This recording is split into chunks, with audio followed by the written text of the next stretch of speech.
only one of the two cubicles had loo roll, and while he was seated, in came a tiger into the empty cubicle, and he realised his mistake all too late. So Foster took some paper, reached under the cubicle with a rescue offering, and as Tiger went to take it, Foster uttered the words, "Europe, one up." As it happened, Europe did go on to win. Fast forward 10 years to the miraculous Medina, when, after a gruelling Saturday, Rory McIlroy overslept on the Sunday.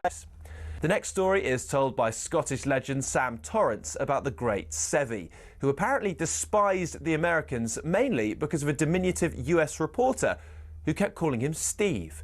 Hey, my name is Severiano or Seve. It's no Steve, it's no Steve. Next day, Steve. Torrance also tells of how Seve regularly gave coaching clinics to his European teammates, but a week later at the Italian Open, when the same players asked for advice, Seve would tell them to and see you next year. Having started with a Billy Foster story, let's finish with one from the 12th tee at Oakland Hills in 2004. It was Jimenez and Garcia against Westwood and Clark in a practice round, and as they finished, Foster decided to jump in the buggy and speed away with all their clubs, only to lose control entirely and tumble onto the course and see it careering towards the spectators. Thankfully, the Red Sea parted and the buggy smashed into a tree, with viewers and clubs still intact.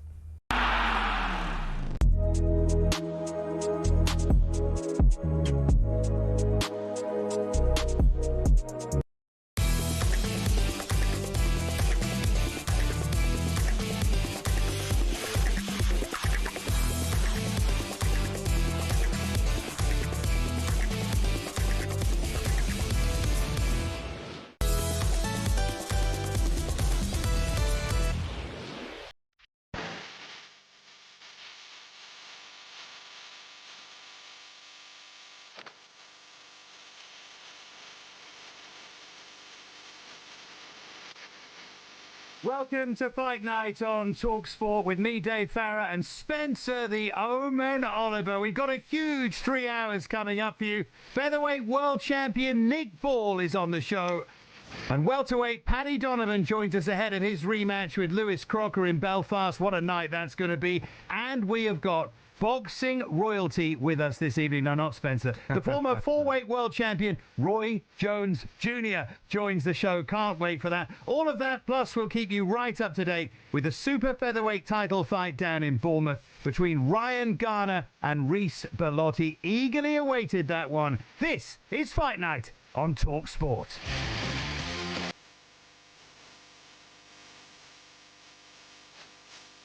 So big night tonight for Garner and Bellotti, but Spencer, you know, we've had a week. We've had a week for the dust to settle on that performance from Alexander Usyk. So let's start there. There's a lot to talk about. We're going to start with the heavyweights in general. We're going to move between subjects before, of course, we talk to Nick Ball and Paddy Donovan and Roy Jones Jr. later on. But what are your feelings now, a week on? Just the splendour, the brilliance of Usyk.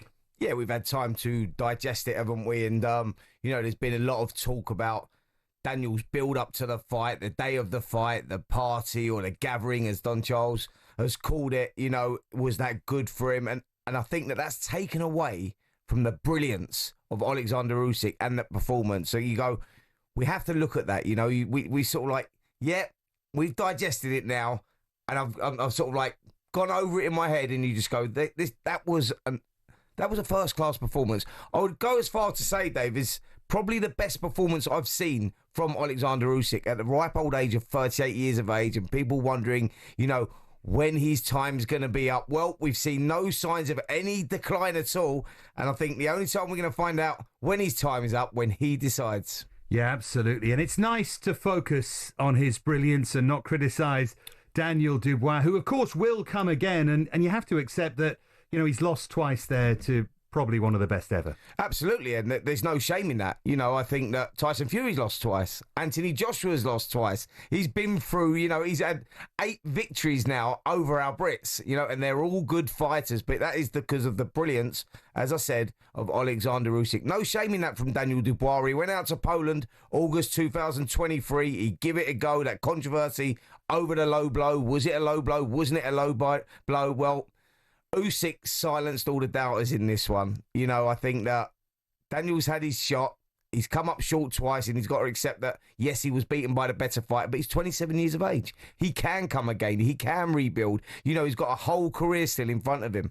And just one thing, we're going to talk about Joseph Parker in a moment, because that would seem to be the likeliest next opponent for Usyk. It's certainly been mandated anyway. We'll talk about that in a second. But just one final thing about Usyk. I don't know about you, but he looks a proper heavyweight now, doesn't he? He looks like he's grown into his body. And that, in a way, I know he's 38. I know he said 2 more before Dubois, so it might just be 1 more. You suspect it might be more than that. But he's looking better and better physically. Not just the brilliance, we knew about that, but physically, he looks like he's grown into the weight. Absolutely. Listen, there's a lesson to be learned for every young fighter out there is like, look after your body, not just when you're in training, when you're out of training as well. He's the ultimate professional, you know, and that when you get into those later years, the penultimate years in your boxing career, that's what you get. I think he's grown into a heavyweight. He's been a heavyweight now for 5 years, and we've seen him develop, and he's a fully developed heavyweight now who moves like a cruiserweight still. You know, interestingly, how crazy is this? A lot of people won't know this, Dave. I'm not sure you know this either. There's a certain Muhammad Ali that he has a lot in common with. They were born on the same day, which was January the 17th. They were both heavyweights. They both have the same reach. They were both the same height. There's got to be something in there, right? And they are both great. We're talking about Ali as the greatest, and Alexander Usyk now putting his name in there for an argument to be arguably the greatest heavyweight of all time. Olympic gold medalist. Absolutely. Well. There's so many things that boxes you can tick. And of course, we'll talk about that in a moment as well. The debate, where do you put him in the all-time list and so on and so forth. Worth remembering, you mentioned Cruiser, that you're talking about one of the 2 best cruiserweights of all time. There's no argument. It's him and Holyfield. You can argue who's better of the 2. I would argue maybe just Usyk, but that's before you even get down to them at heavy, isn't it? Absolutely. Listen, I'm thinking about Evander Holyfield had an unbelievable career as a heavyweight as well. When you're talking about those, you go like, you know, that's a great debate, and who would have won that fight? It's a brilliant talking point. Just quickly, Dave, I wanted to ask you, what did you think about Daniel Dubois last week? How did you see that? Do you think he quit in that fight? Because that's the thing that's been flying around, and you know, like sort of the aftermath of this fight was, could he have continued? Could he not have continued? What's your feelings on that? Number one thing I'm going to say, as a commentator, I don't think I've got the right to ever, because I didn't get in there and box like you did, I can never use the Q word ever about a fighter, about someone who's brave enough to get in there. So number one, I would never say that. If I was allowed to use the Q word, I don't think he quit. No, not at all. I think he was beaten by the better man, significantly the better man. And I think what Usyk does, I think he takes away what you're good at and shows he's better than you at that. That's why he came out aggressive. He said, I know what you're going to try and do to me. I'm going to do it to you, and I'm going to do it better. And I think he broke his heart. Dubois looked confused. Obviously, he was dropped by that sort of straight right hand, wasn't he? But there was a punch before it, I think, that did the damage. And I think he was confused. He looked like, not that he didn't want to be there, he looked like he didn't know what to do. And then, of course, Ivan then came out, not the left hook, as he said, this long left hook, wasn't it? And did the business. Absolutely. So, no, I would never use that word because I haven't got the right to. But even if I could, I wouldn't use it, no. Great analysis there, and you're so right on that one, because the quit word, and that's why I wanted to talk about that, is the wrong word to use for any fighter, because it's a gladiatorial sport, and you get to that sort of level, you're not a quitter. You just know when you've had enough, or you know when it's not going your way, and every fighter's got a different pain threshold, and that's where we're at with it. I hate the word when someone says he quit, because I just don't like that. He'd had enough. Whether he could have got up, couldn't have got up. Yes, he got up on the count of 10 and walked back to his corner.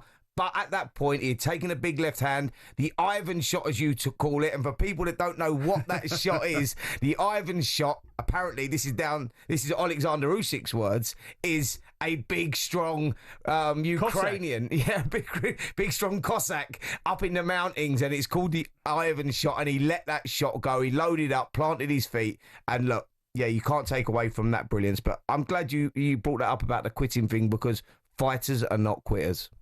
Jim Watt famously used the word, he can use it. Alex Arthur with me, Channel 5, O'Hara Davis, Josh Taylor used the word, he can use it. I never can. And I like you saying no one ever can. Anyway, we move on because, well, the WBO have said he can begin negotiations with their mandatory challenger, Joseph Parker. You know what that's going to mean if he doesn't fight him. He won't be undisputed for long, because this is boxing, of course. But what do you make? A, is Parker the right fight? Would Parker have a chance against Usyk? What are your general feelings about that, Spence? I'm glad the WBO have ordered it so soon. I think he give Alexander Usyk 30 days. They've got to come up with some sort of agreement, or he has to vacate the belt. And that's great because we want other fighters getting their opportunity, and we get so much with rematch clauses in these fights, and we've had it now with Anthony Joshua, Tyson Fury, etc., etc. Alexander Usyk now has ticked all the boxes, beat them all twice, and you go, give someone a chance. That guy should be Joseph Parker. You know, he's coming off those back-to-back wins against Deontay Wilder, against the odds, and then people started screaming, well, Wilder's shot, but he didn't say that before he boxed, but Joseph true. Parker. That's true. And then we go in against, you know, big Zhale Zhang, and he goes in possibly as an underdog there as well, and he come through that fight as well. He deserves his shot. He's worked his way back up. He was world champion way back in 2015. He's in the prime of his career now, and he deserves the shot. And for Alexander Usyk, if he wants to beat everyone of this modern era and of this generation, then he has to be next, Joseph Parker. Well, Joseph Parker, as you know, joined you on Talk Boxing with Simon Jordan and spoke about this potential undisputed clash with Alexander Usyk. I believe wholeheartedly in my ability and what I can do in the ring. I have full confidence that give me a good camp, or give me some time to put in the work with Andy Lee and George Lockhart. Want to come up with a good game plan, probably different to everyone else's one, and just work hard. But given you have had one round I know. since March 24, is it the right move for you to take this opportunity rather than having a fight in between it to get yourself into a situation where you're really in the zone? That is a good question, because I've had one fight in 2024, one this year, and activity is key, and he's been very busy, Usyk. What is the reason behind you only having one round, Joe? Like, politics of the sport? I have no idea. You've been knocking on the door, you I've wanted been the knocking on the opportunity. door, I've been asking for any fight and every fight. Who knows, right? Nice guy, of course, totally rejuvenated by Andy Lee. What chance do you give him? Speed he does bring to the party, doesn't he? Smaller, different challenge for Usyk? Yeah, that's a great assessment again there, because that is exactly what it is. I think for Alexander Usyk, who is that cruiserweight coming up, has kept that speed and that mobility and that movement and, you know, punch output, you have to have someone. Interestingly, I spoke to Lennox Lewis through the week. It's on the talkSPORT Boxing YouTube channel. Great interview that we've done there. And Lennox talked about the comparisons of boxing Evander Holyfield, who was a cruiserweight coming up. And he said, what I had to do was impose myself. I was the bigger guy. I had to, you know, take the space, and I had to punch. I had to punch when punching. So, you know, he goes, like, I had to deliver when he was punching as well. And he goes, and that was the difference between it. He goes, you got to match them for the punch output. And he said that's exactly what he had to do when going in there against Alexander Usyk. Daniel had to use the physicalities, the size, you know, the strength, and go in there. And when Usyk punch with him, and he didn't do that, you know. And I think that is the way to beat these smaller guys. And with Joseph Parker, he has that movement, that mobility, and I think that now he has that self-confidence as well.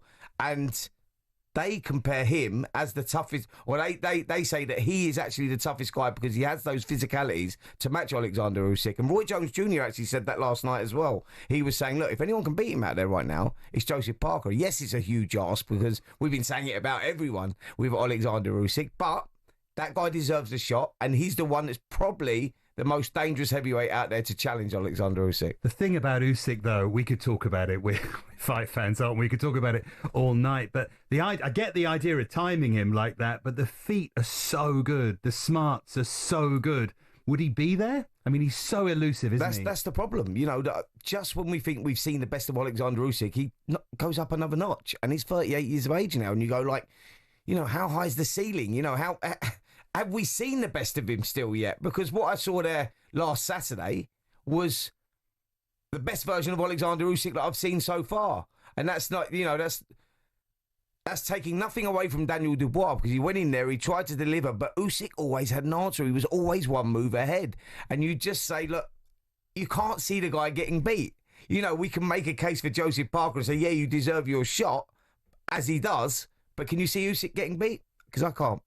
I'm with you. You're listening to Fight Night. Good, positive, powerful start with me, Dave Farrar, and Spencer Oliver alongside me. And after the break, we're going to be talking about the futures of Tyson Fury and Anthony Joshua.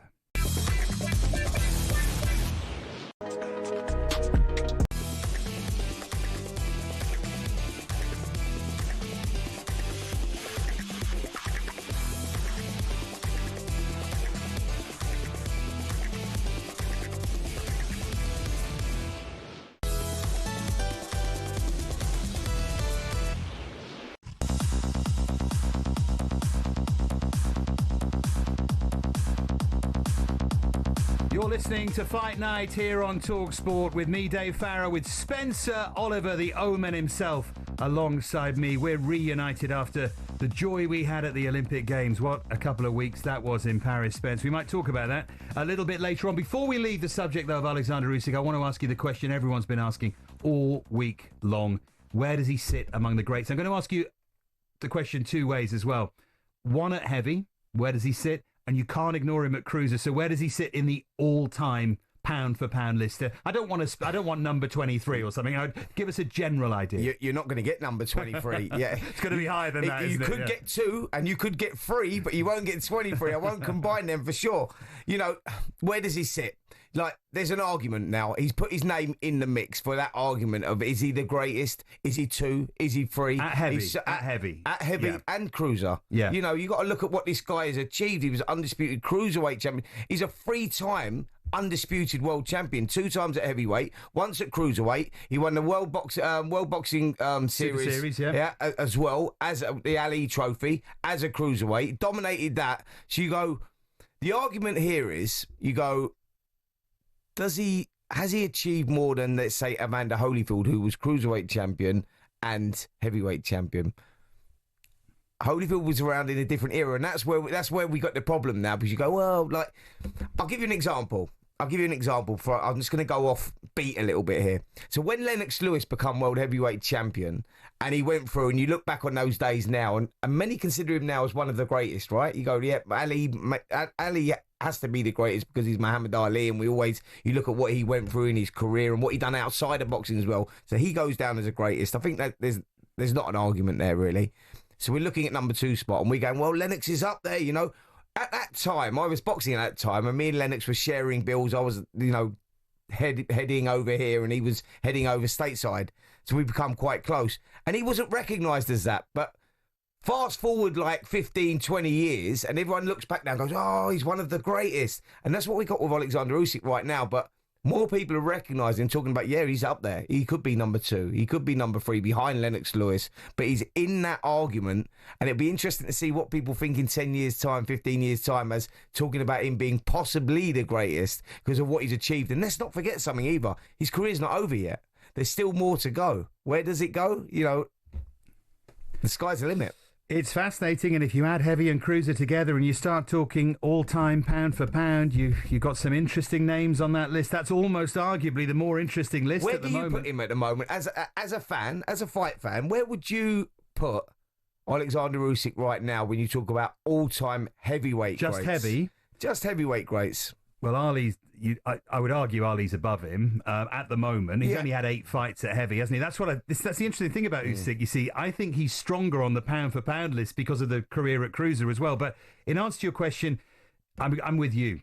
He's in the mix, isn't he? I mean, you go back to Jack Johnson as well. These are fighters we didn't obviously see live. With this footage of Joe Louis, you'd have to include in that list. You'd have to look at the other fighters you have to look at Frazier and Foreman as well, you know, etc., etc. Lennox Lewis, and but he's definitely in that mix, isn't he? He's amongst those people, and that makes it fascinating. But can you, at heavy, so Chaz Witherspoon, Derek Chisora, and then 3 fighters twice, does that get him on that all-time list? The manner of the wins arguably does.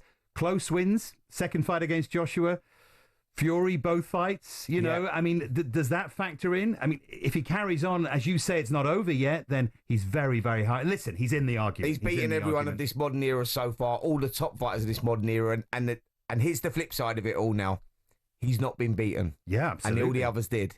Take Rocky Marciano out of the equation. But all the others have. So, yeah, he's in the mix. And his toughest fight, Maris Bradis, still at cruiser. That was the one that pushed him closer than anyone, wasn't it? So interesting. But I still think he's more interesting if you add heavy and cruiser together and look at pound for pound. I think he's very high, excitingly high, maybe on that list. And maybe that, Spence, is a whole other show. Maybe we'll do it sometime. Great topic, great conversation. It's great. I could talk to you all night about it. But as this era of heavyweights comes to an end, and it really is coming to an end, we don't want it to, but it's going to, we want to match the fighters for their remaining fights. We want to talk about some careers. We want to see where they're going next. I said beforehand we'll talk about Fury and AJ, so let's do that. Where do you see them going next? Where do you see their next fights being? Do you know what I would like to see with Fury and with Anthony Joshua, who's a friend of mine? I would like to see them both won and done. And that's against each other. Because I think that's the fight we need. I keep saying modern eras, and we say Turkey Al Sheikh and Riyadh season coming into the mix and making all these fights happen, taking the politics out of the sport has been great for the fight fans. They've been blessed with getting all these brilliant fights over the last few years. And that's the one fight that remains that we want to see. Whether they're past their best or not past their best, that commercially is still the biggest fight in boxing. And that's the one we need, because that will shut the debate of who would have won that? Who do you think would have won? Would it have been Fury? Would it have been the movement of Fury? Would Joshua have got him? And that will be a continual conversation if that fight doesn't happen. So I'm praying that them two fight each other, and I'd love to see that next. Do you think deep down Fury still wants Usyk for a third time and still thinks he can beat him? That's the feeling you get. It's pretty much what he said, isn't it? Of course he does. Of course he does. For any fighter, you go in there, and he had 2 close fights with Alexander Usyk. Let's not forget that. And he'll go, and he felt that he won those fights. When he, reflects on it now and looks back on that, I think I sort of disagree with him on that. I thought that Usyk won close fights, but they were entertaining fights, and of course he'll want that trilogy. He gave that to the baddest man on the planet at the time, which was Deontay Wilder, the most feared man on the planet, and Fury went in there and had one of the most memorable heavyweight trilogies of all time. I mean, you'd argue obviously with Evander Holyfield and Riddick Bowe and certain names like that, but it's that trilogy's in the mix. And I think that for Fury, of course he wants that fight. He wants to revenge that loss against Usyk, and that's the fight that he'll be chasing. But if he needs a warm-up fight to get to Alexander Usyk, and Usyk's still around, AJ's our man. And we tick all the boxes. So, yeah, that's what I'd like to see. And do you think we're going to look back on this heavyweight era as a golden era? We look back, don't we? We look back at the 4 Kings, which is pretty much untouchable, those 4. But we look back at the 70s, that amazing American heavyweight era, because you could add the names of Ken Norton, you had Leon Spinks later on in the decade, Foreman and Frazier and so on and so forth, and all early shavers. We could go on and on, couldn't we? But do you think we're going to look back on this era in a similar way? Certainly for entertainment we will, won't we? Absolutely. I think, look, we're never going to beat the 70s. Not in our lifetimes anyway. When you go through there and people, you're talking about Ernie Shavers and Ron Lyle. Yeah, Ron Lyle. I forgot about Ron Lyle. Shavers and Ron Lyle had one of the most brutal fights that I've seen. Anyone that's not seen that and is listening to this now or watching us, go and watch that fight on YouTube. Ernie Shavers, Ron Lyle is incredible, and I think that George Foreman, Ron Lyle was an insane fight as well. You see that one, it was just like a 5-round unbelievable contest. It really was. So we look back on those days, and there's a lot of fighters that have forgotten about then, but they were all there. The top 10, 15 heavyweights at the time were insane. We're now blessed with Alexander Usyk, Anthony Joshua, Tyson Fury, and they're all very charismatic, and this will be a remembered era for sure, because we've had them all boxing each other. We've got one standout fighter there at the moment that's flying a flag for Ukraine and what's going on in the Ukraine as well. He's a man, he's a man of the people, Alexander Usyk, and I think that's why this era is going to be remembered. He gives a lot of people hope in Ukraine, and, he's a beautiful human being, so he's a standout for me. He really is. But yeah, I think it's going to be remembered for sure. And of course, taking over from 2 other huge Ukrainian names that everyone's almost forgotten about, the Klitschkos who dominated it for so long. I mean, level-wise, it doesn't match that era in the 70s, but box office, because you add in names like Chisora, like Zhang, like Wilder. I'm not talking about levels, I'm talking about box office. Joe Joyce part of the picture.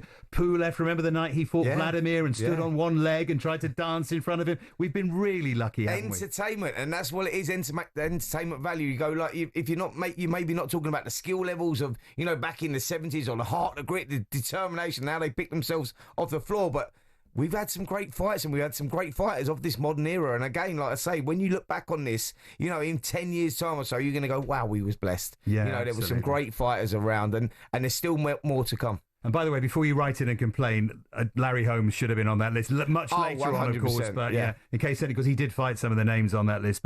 And I know a lot of people fought all the names on that list. Just about did, yeah. I know. A lot of people are going to go down on that YouTube rabbit hole, aren't they, a bit later on? But that's great fun with boxing. You get one name, you watch one fight, and then you start to pick up others. It's tremendous. Just talking of those other names, where next for them? If we look at the likes of Wilder, of course, who's recently come back. We look at the likes of Joyce and Chisora, fighters like this. Some are even saying Chisora Usyk because he pushed him. But where do you stand on all of them? Not many left for them now, Spence. Listen, I think that for a lot of them, you go Deontay Wilder, Derek Chisora, Anthony Joshua, Tyson Fury. That, you know, Fury, I don't think is going to come back until 2026, so that could be the last time we see Tyson Fury in the ring. Well, for sure, it'll be 2026 will be his last year. Anthony Joshua, there was talk of him, you know, putting hints out there that 2025 could be his last year. But if that Fury fight still hasn't happened, Anthony Joshua's last year will be 2026 for sure. And I think for the rest of them, you're talking about the Deontay Wilder, you know, we got like even Dillian Whytes and all these people. 25, 26 is the end of that era. There's a rumour, Anthony Joshua, Tony Yoka, your friend. What do you reckon? Do you know what? Both your friends, of course. Do you know what? I've heard that rumour as well. Yeah. You know, and I'm glad we brought it up because I think we're going to be the first to be talking about this. And also the fact we're together, and I know there's going to be Tony Yoka. Come on, listen, you know, after the Olympics. Absolutely, when he come into our room, gold medal with his gold medal at a time the heavyweight final was going on. It was what a moment that was, when we were sitting in there to get. So you guys understand what we're talking about here. We was commentating on the Olympics where we won an award, by the way. Don't want to brag about that. Didn't we? Yeah. But we won an award. It was what a great couple of weeks we had out there. And Tony Yoka, so I asked him to come up when we had the heavyweight finals on to talk, you know, about being back in France and winning that gold medal, the way that he won it, and like give us a little bit of colour on it all. And he comes up. But we didn't know, Dave, did we? We didn't know that he had the gold medal in his pocket. It's amazing. So just as we were having this conversation, and Tony, what was it like? And coming back, you know, winning that gold medal for your people and all that sort of stuff. He just whacked it out and sort of plonked it on the table, didn't he? Well, I can't use the words, but I lost myself a little bit. Got a little bit overexcited. We did. We both did. It also takes a lot to keep us quiet, and we were both quiet for a period, 2 or 3 seconds. But do you think they're going to fight? That's the question. Do I think they're going to fight? Joshua Yoka, what do you reckon? Well, I'm going to say it right now. I think that is a great possibility. We get 2 Olympic gold medalists going at it. Tony Yoka trying to rekindle his career. He went through a bad patch, losing to the likes of, you know, Carlos Takam. He's won his last 3 now. He's last boxed in June. He's very much on a rebuilding process, as is Anthony Joshua.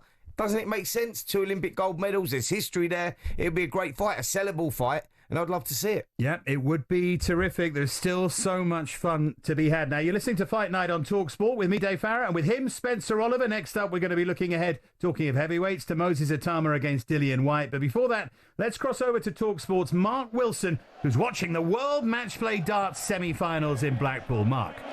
Yeah, good evening, guys. James Wade leads Johnny Clayton by 7 legs to 2 in the opening semi-final of the night. It was 2-1 when the first pivotal moment came. Clayton missed the ball to level up the game, and in set Wade with a 1-6-1. And although Clayton broke straight back for 3-2, Wade has reeled off 4 successive legs. It's a race to 17. Winner of this one will take on either Luke Littler or Josh Rock in the final tomorrow night. This is live over on talkSPORT 2 right now, where Wade leads Clayton by 7 legs to 2.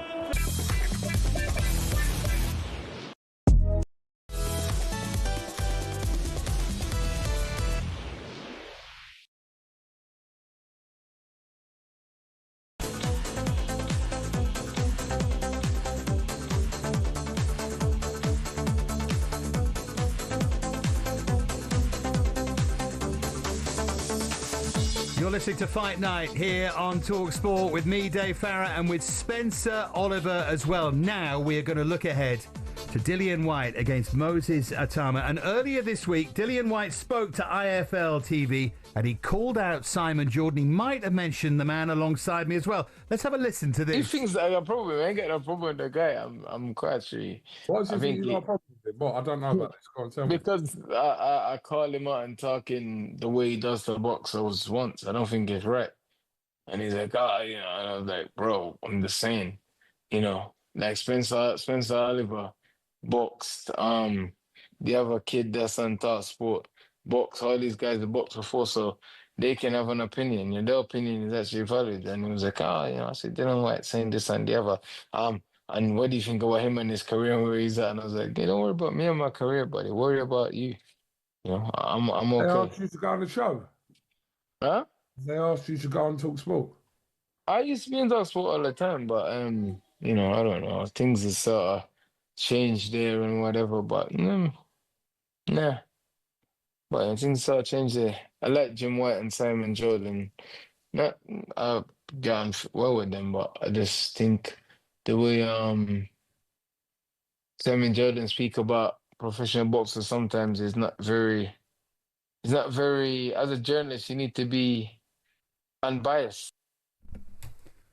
Well, there you go. There's Dillian Whyte's opinion, very clearly stated. I suspect, I don't want to speak out of turn here, but I suspect there's an open invitation if he does want to come on and sit here. I'm going to wait for my producer to tell me in my headphones, but I suspect there's an invitation if he wants to come back and talk to us. But Spencer, your reaction to that? Listen, I can tell you now, Dave. I'll do that for our producer, shall I? I'd say, listen, Dillian Whyte is welcome on talkSPORT whenever he likes. In fact, I think he's been asked to come on talkSPORT a few times and has declined. So I'm asking you, Dillian Whyte, if you're listening to this show, by the way, I know he's listening now probably. Come on, mate. We want you on there. Get on to Talk Boxing with myself and Simon Jordan. Simon's got a very strong opinion. Yeah, of course he has. But he's sort of very open-minded as well. And he'll hear the other side. And, I've done it before, so I totally understand it. Yeah, come on. We want Dillian Whyte on. We love Dillian Whyte. We love Dillian Whyte. Look, he's been a great ambassador for the sport. And you're talking about modern eras and people giving us entertainment. The fights he's had with Derek Chisora and, the Tyson Fury fight. Entertainment. We love Dillian. We know his value for money. He puts it on the line, and that's what we like. So, yeah, come on. Get back on talkSPORT. Yeah, we talked about the era of characters. We didn't mention him in that list, but he absolutely is part of that story, isn't he? This great sort of box office period for heavyweights. He's getting towards the end of it now, a year younger than Alexander Usyk, but certainly part of that. Absolutely. Look, I want to talk about one of the most brutal knockouts that's just come into my head, actually, when Dillian Whyte, I think it was round 2, flattened Lucas Brown with a left hook. He's got a ferocious left hook, and it was one of the worst knockouts I've seen. Incredible. His value for money, and those fights that he had with Derek Chisora were absolutely insane. Could we see that again, by the way? Could well do. That's a positive, by the way. What about that Povetkin night? Oh, absolutely. I was there. I was there. Do you know what? It was the weirdest thing because it was behind closed doors, the first one, and it was really hot all week, and it was the Matchroom headquarters, and we were in the garden, and we was sort of like, it was such strange times. Dillian Whyte decided to get a caravan into the garden or something. Yeah, that's what it was. It wasn't. We got a caravan. We were staying in a hotel, and he got a caravan. He didn't want to stay in the hotel, and he stayed in his caravan. So like Povetkin and everyone's sitting there eating their dinner at the table, and he's looking out the window seeing. It was just so bizarre, right? And on the night of the fight, it was in August. Remember it well. On the night of the fight, it was freezing out of nowhere. And it was just like there was something in the air, and it was deathly silent. And just when Dillian looked like he was getting on top, boom, an uppercut hit him.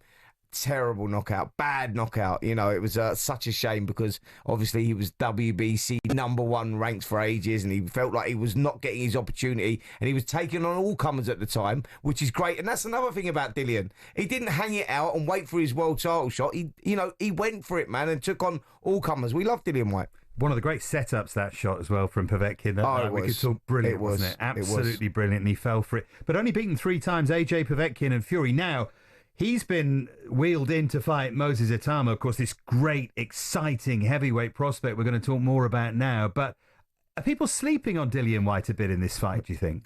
Listen, he's always got that puncher's chance for sure. But I think that this is a calculated gamble. We're talking about Moses Itauma, who's the kid that's going to be the next superstar of heavyweight boxing. And it's all about development. Frank Warren's great at that. George Warren, Frank Warren, they're brilliant at nurturing fighters to the right path. You remember Ricky Hatton back in the day didn't box for the British title until about his 25th fight, I think. And they took their time with him and developed him into the great fighter that he become. And I think that's what they're doing with Moses Itauma. They're trying to give him the right fights at the right time. Dillian Whyte's been around a long time now. Not looked particularly good in his last couple of fights, and they probably feel that this is the right time. But he's definitely a live opponent and a dangerous opponent. And Dillian will also recognise, going into this one, it's his last chance saloon. Loses this one, and it's probably career over.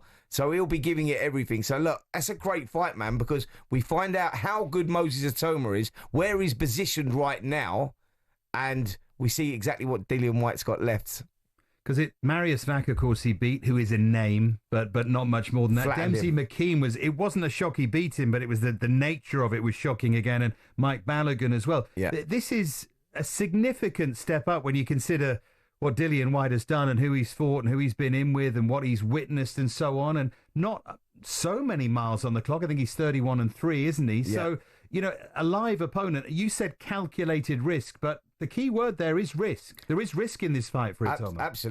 Absolutely. There's risk here. You know, there's a lot of people that feel that Dillian's going to give him more than he can handle. This is a young man of 20 years of age we're talking about here. And you mentioned the names there, Dave. And, you know, the Dempsey-McKean fight who took, you know, people like Filip Hrgovic 11 rounds. And you look at that and go, this kid's, you know, he's a good test here. He got flattened, iced in a round. And you just go, wow, Mariusz Whyte, that guy... It was huge, Mariusz Whyte was. He had a head like a medicine ball. Like, it was just a big, solid man. You just go, how are you going to move this man mountain? Flattened him in 2 rounds. You just go, this kid is the new one coming through. We remember a young Mike Tyson coming through in the way that he was going through all his opponents. Not comparing these two. But what I'm saying is, of this generation, Moses is going through these like a hot knife through butter. And this is a great fight for him here. If you're Dillian Whyte, how do you approach it? He's got to get into the fight, hasn't he? He can't go in there and have a firefight for 30 seconds. He's got to find a way into the fight. Yep, he's got a young, sharp, dangerous heavyweight in front of him in Moses Itauma, a southpaw as well.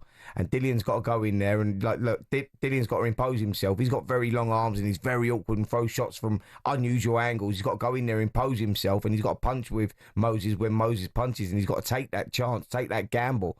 But like I say, he's got that shot to, you know, knock any heavyweight out. So it's an interesting one, really interesting one. I love that fight, by the way. Great fight. It's one of those, isn't it, that you're pretty sure you know the outcome. You sit and look at it, but there's just that little person sitting on your shoulder having a quiet word in your ear that... I'm not saying things will get derailed. I don't think that's going to happen, but it could be more interesting than people think. Timing is everything in boxing, and I'm at that point where I'm looking at it going, where these careers are right now positioned.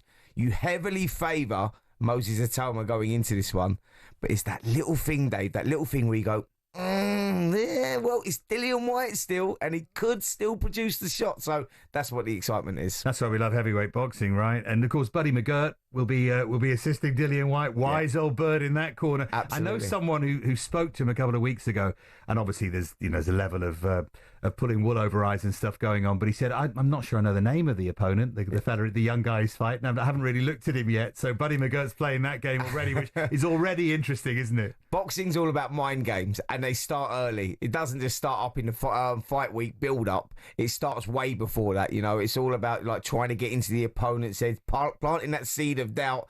They recognise that Moses is young and probably quite, you know, fresh into the sport, and they're looking at it going, right, let's play the old tricks now. Let's get inside his head, try and plant some seeds. He's going in against a world-class operator, and that's what they're henching their bets on. You know, Buddy McGirt's been around a long time. He's a smart guy. Will it phase Moses? I don't think so. This kid's special. Yeah, very special. But, you know, Buddy McGirt's a terrific fighter himself. And Gatti, of course, Buddy McGirt, Hasim Rahman, Kovalev, of course, in later years. He knows what he's doing. So that's going to be all part of the build-up. And just on the build-up to that's going to be great, isn't it? It's one of those that you just know it's going to be fun. Well, we were talking about charismatic fighters, weren't we? And Dillian Whyte is that guy. You know, I like Dillian a lot because he knows how to sell a fight. He can deliver in the ring, and it will be a good build-up. You know, Moses is quieter. He's more reserved. You know, he's still growing, developing as a person in many ways. You know, he's still miles off where he's going to be, and that's as a man and as a fighter. But Dillian Whyte, you know, he'll try those mind games, I'm sure, and he's always great entertainment. Going forward, though, Moses Itauma is going to need some dance partners, and that is going to be interesting because, as we've already touched upon, as we move towards the end of the heavyweight, it's got Nick Ball coming up.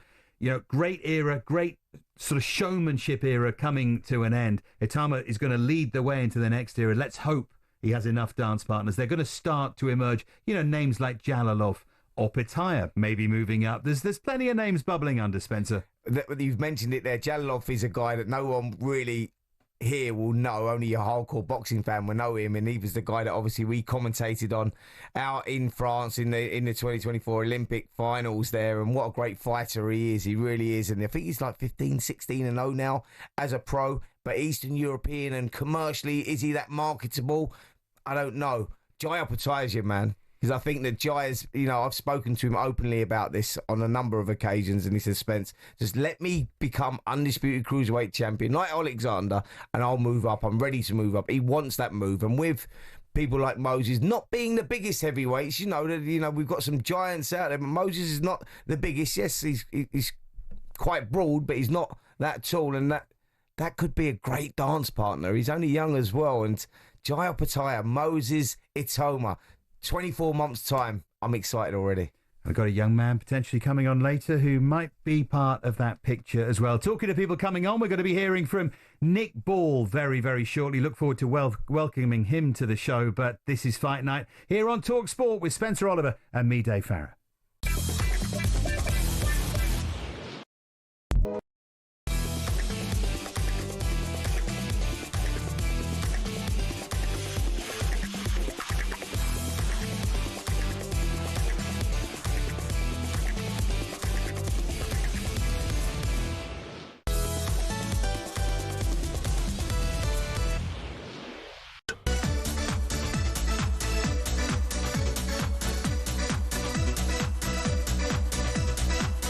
And this is Fight Night here on talkSPORT with Dave Farrar and with Spencer Oliver. We're going to be hearing from Nick Ball, the WBA World Featherweight Champion. Great to have him on the show. But first, to those World Match Play Darts semi-finals. Back to Mark Wilson.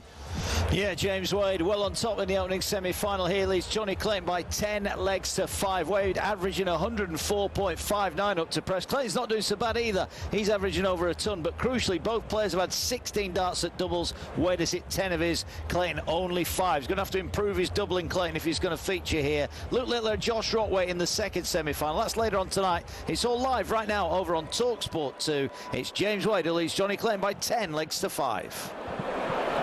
Thanks very much indeed, Mark. You can keep across that on talkSPORT 2, of course, but right here on Fight Night. Delighted to welcome onto the show Nick Ball, the WBA World Featherweight Champion. Still sounds pretty good. Nick, very, very good evening to you. And you, mate, you okay? Yeah, all going well, thanks. Spencer's here alongside me. Now, Sam Goodman to come in August. Big, big challenge against an unbeaten fighter. How's the preparation going? Yeah, it's going all good, ready to go now. Just last finishing touches, the same camp, and then it's, to go from there. Yeah, great. Another great opportunity for you to box out in Saudi Arabia, Nick, against an unbeaten fighter in Sam Goodman. For people that won't know him, won't know his style, he's 20-0, 8 of those by KO, and he's a strong, aggressive fighter with a high output of punches as well, similar to yourself. So one thing we can guarantee, like we always can with you, is we're going to have a great fight.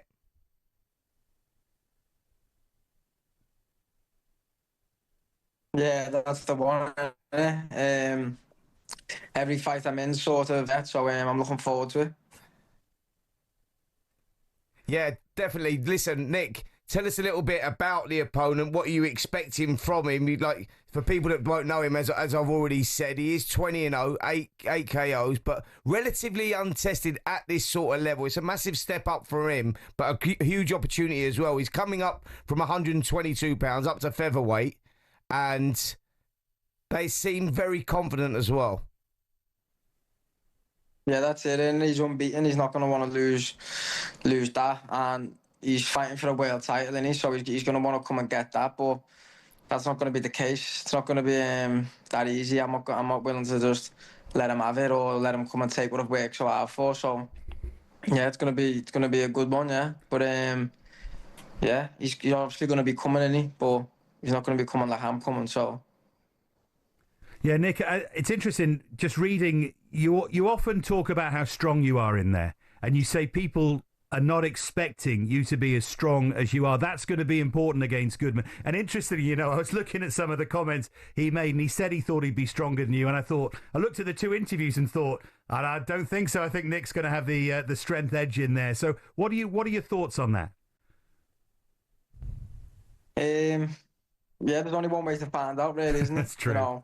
And that'll be when we get in there and when he feels it. But he's going to be confident in it. He's a fighter at the end of the day. But it's a different story when you get in there with me. So yeah, just have to wait and see what the night brings. But it's definitely going to be another big event in Riyadh. So I'm looking forward to it. Yeah, Nick, I want to speak to you about, the top of the bill there in Dillian Whyte and Moses Itauma, and about that opportunity for Moses Itauma. I'll touch on that in a minute, but I know fighters don't look past their next opponent, and I'm not asking you to look past that, but there's been a lot of talk now.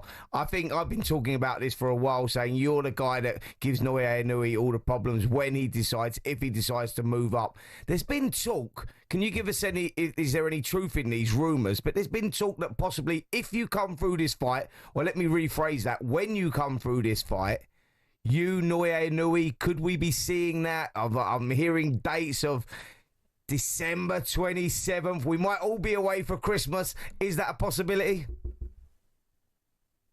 I don't really know, to be honest. I'd be lying if I said I did. I haven't heard nothing recently, but he's got to get through his fight as well. He's got a hard fight coming up as well against is it MJ? Is it? Yeah, absolutely. Yeah, he looks tough, so he's got to get through that. I've got to get through mine, and then who knows what the future holds. So everyone's speaking about it, so it'd be a shame for it not to happen. So for yourself, Nick, obviously, you've achieved what you've achieved now. You've become world champion, and it's about, chasing that dream and going to that next level. And now we're talking about pound for pound stars in Naoya Inoue. That's the sort of dream, though, isn't it? They're the sort of challenges that a fighter like yourself wants, because you've always talked about wanting to box the best, and you've not shied away from anyone. And that would be the obvious route for you, wouldn't it? Come through against Goodman, look good there, and then you go, now you want the big names, you want the big household names. Well, that's what we're talking about. Yeah, that's it. That's where, you get the superstar status and create a legacy. So that's definitely what I want, and that's what people watching want. They're buying into it, buying the tickets, coming out to support and watch the boxing and the fights. They want to see exciting fights, and I want to be in them to give them to them. So yeah, 100%. And Nick, talking of Inoue, your next opponent, Sam Goodman, twice was supposed to fight him and twice pulled out with injuries, with cuts. He was cut in his latest fight with Cesar Vaca as well. He's been wearing, I was reading, a nose bar in sparring along with the headgear, everything to stop him getting cut in sparring. Does that change your approach to the fight, the fact he clearly can cut easily?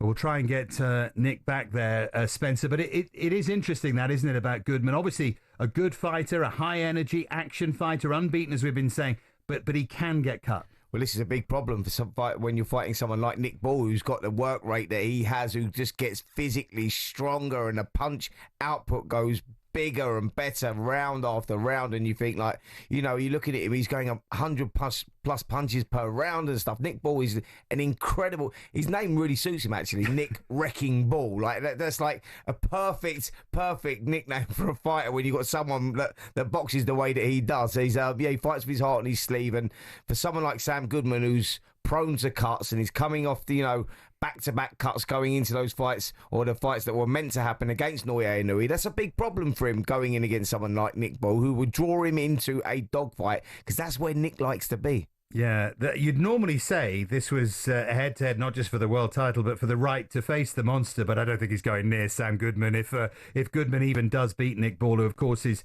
strong favourite for it. Just a word as well about Nick Ball's journey as a fighter yourself. I mean, it's great to see how hard he's worked, and sort of in the end, how quickly it's happened for him. A lot of hurdles along the way. That fight against Isaac Lowe, that was only April 2022.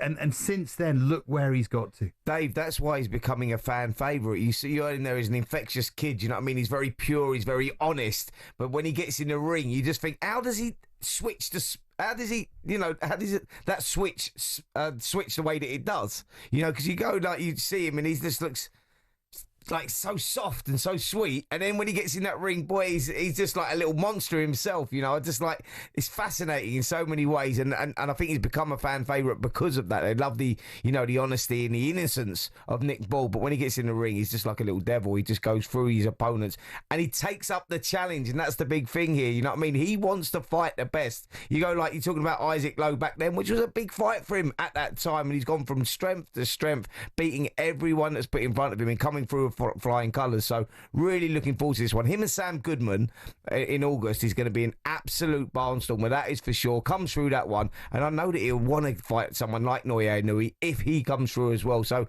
mouth-watering contests on the horizon for sure. And when you're a fight fan, Spencer, just finally on Nick Ball, you know, you constantly pray that fighters can cross over, that the wider sporting public, the wider public, in fact, can get to know them, can learn their stories. How many times have we both felt that over the years? If Nick Ball can face Inoue and could land a blow on him and could even beat Inoue, wouldn't you just pray that he's such a likeable guy that he could cross over and get what he deserves in terms of sporting fame in this country? Absolutely. Listen, we remember a young Paul Hodgkinson back in the day, world featherweight champion, who was a huge name back in the day. But he was a very infectious guy as well, you know, like done a lot of his speaking in the ring, as Nick Ball does. But when you get to know the guy, the character, the man, you just go, you know what, he's so likeable. You just want him to do well. And I just love Nick's approach to a fight where he goes like, and I've been a big fan of Nick, and I've been cheerleading him for a long time now because I saw that early in his career, and I'm going, I like this kid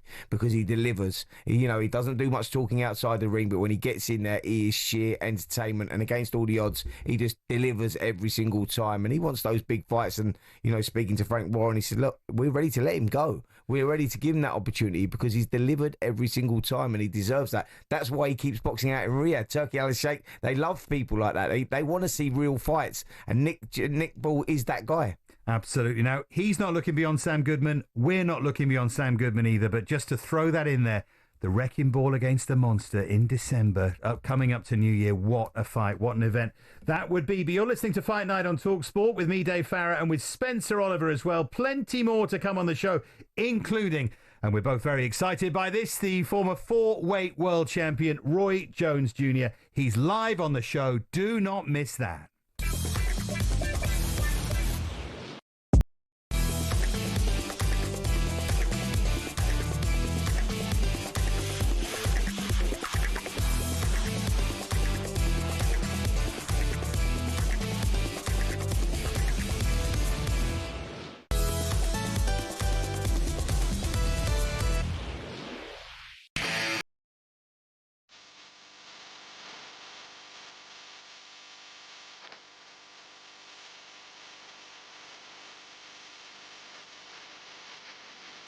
And welcome back to Fight Night on talkSPORT with me, Dave Farrar, and Spencer Oliver. Still to come, we're joined by the welterweight Paddy Donovan ahead of his rematch with Lewis Crocker, and the legend Roy Jones Jr. is on the show. This is Fight Night here on talkSPORT.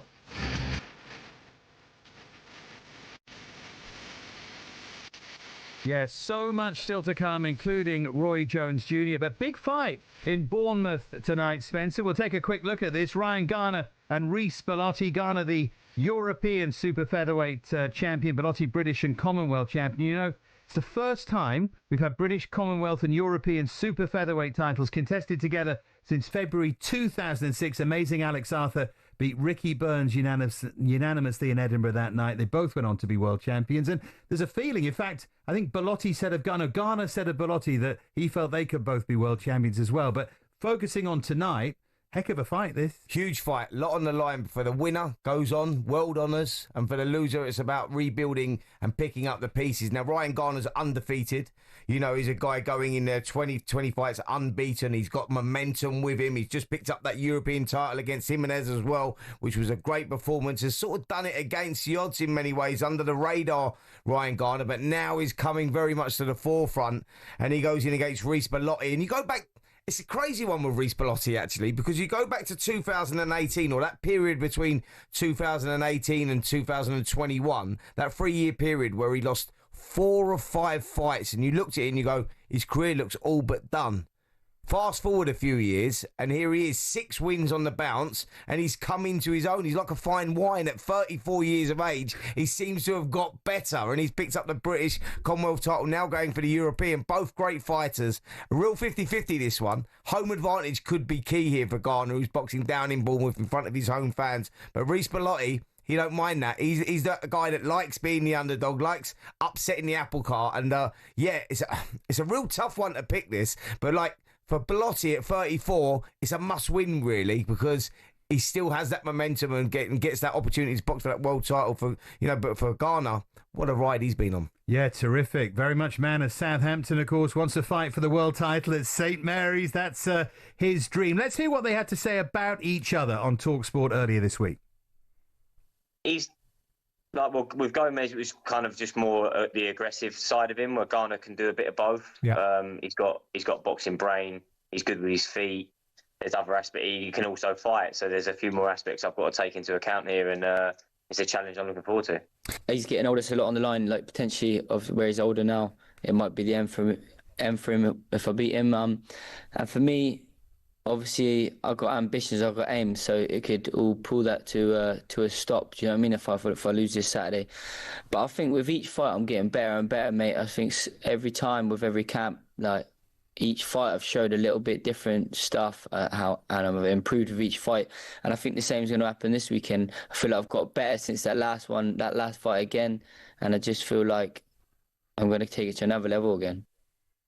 They've got an opponent in common in Liam Dillian. Rod Julian, who trains Liam Dillian. Yeah. He said he leans towards Garner, just thinks he's got more angles, maybe a little bit more to his work. Do you sort of go along with that? You've described it as 50-50. The bookies have Garner as quite a strong favourite, but I know in the trade there's a feeling Bellotti could pull off the upset here. How are you seeing it? Well, here it is. If the bookies have Garner a strong favourite, I'm lumping on Bellotti because that's the way that I see it. Yeah. Although I think Garner is a slight favourite.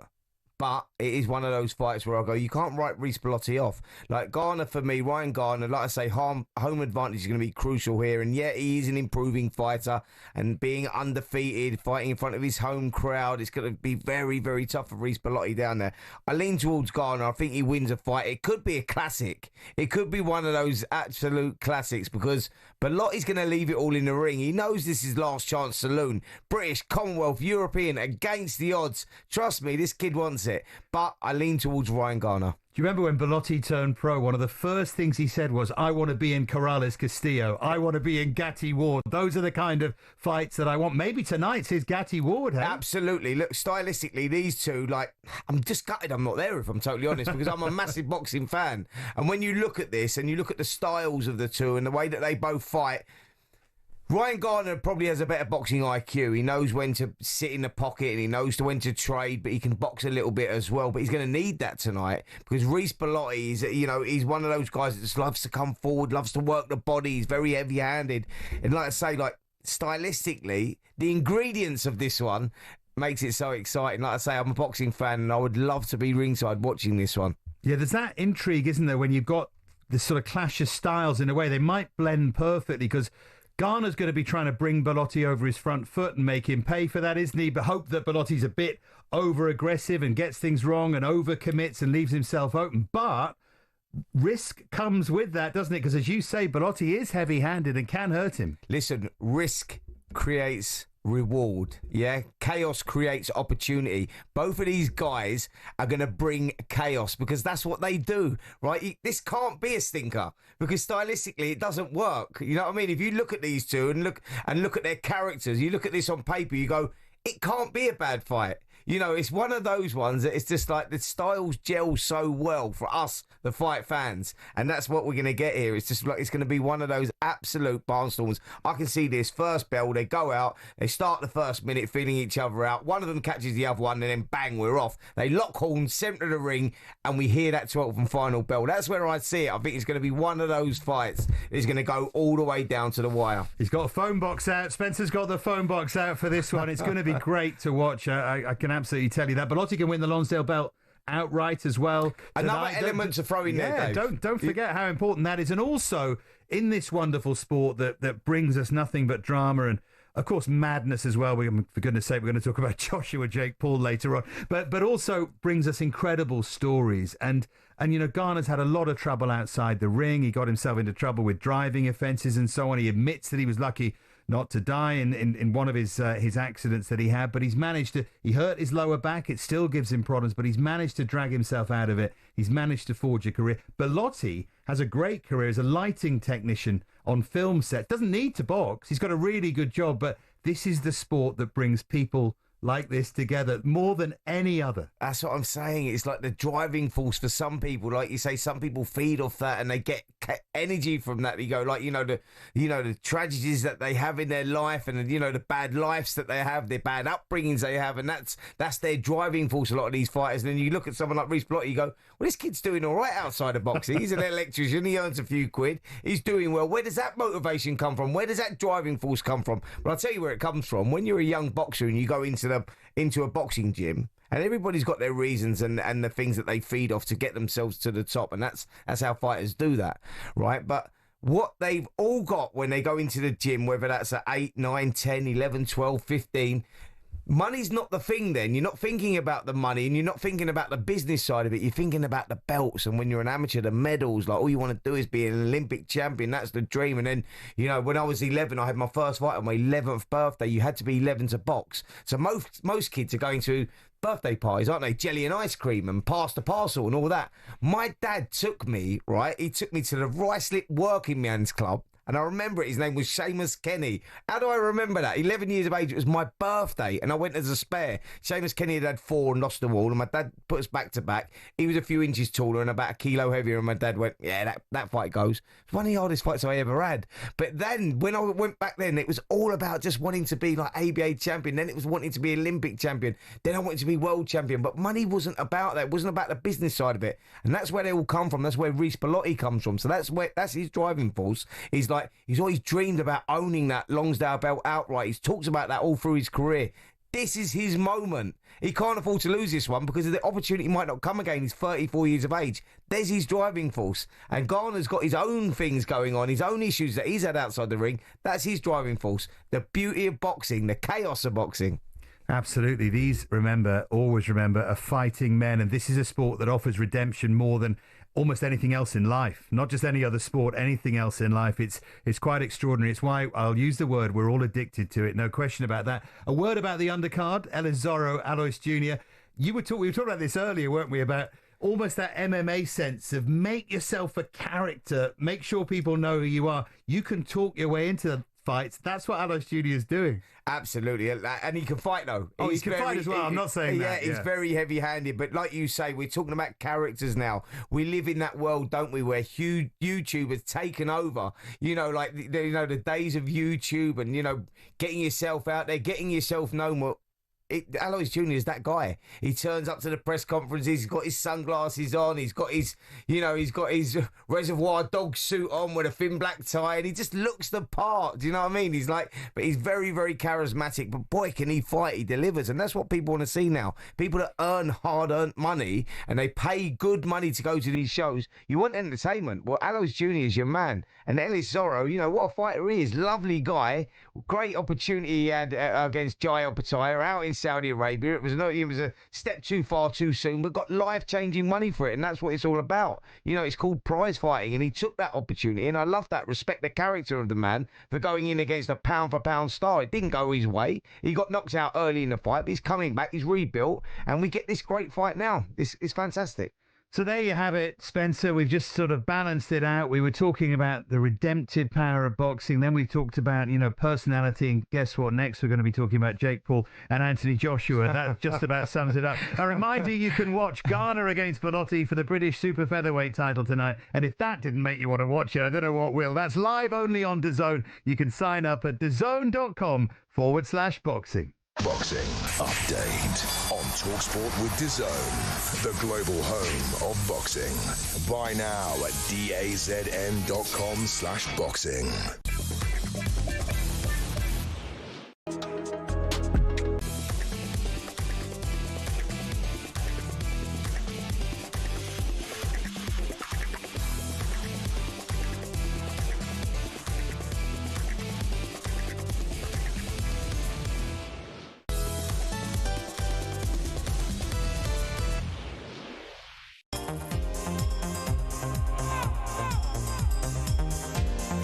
You You are listening to Fight Night here on talkSPORT with me, Dave Farrar, and with Spencer Oliver, who's got jelly and ice cream, arriving in the studio after that story in a few moments' time. World Match Play Darts semi-finals going on in Blackpool. Watching for talkSPORT is Mark Wilson.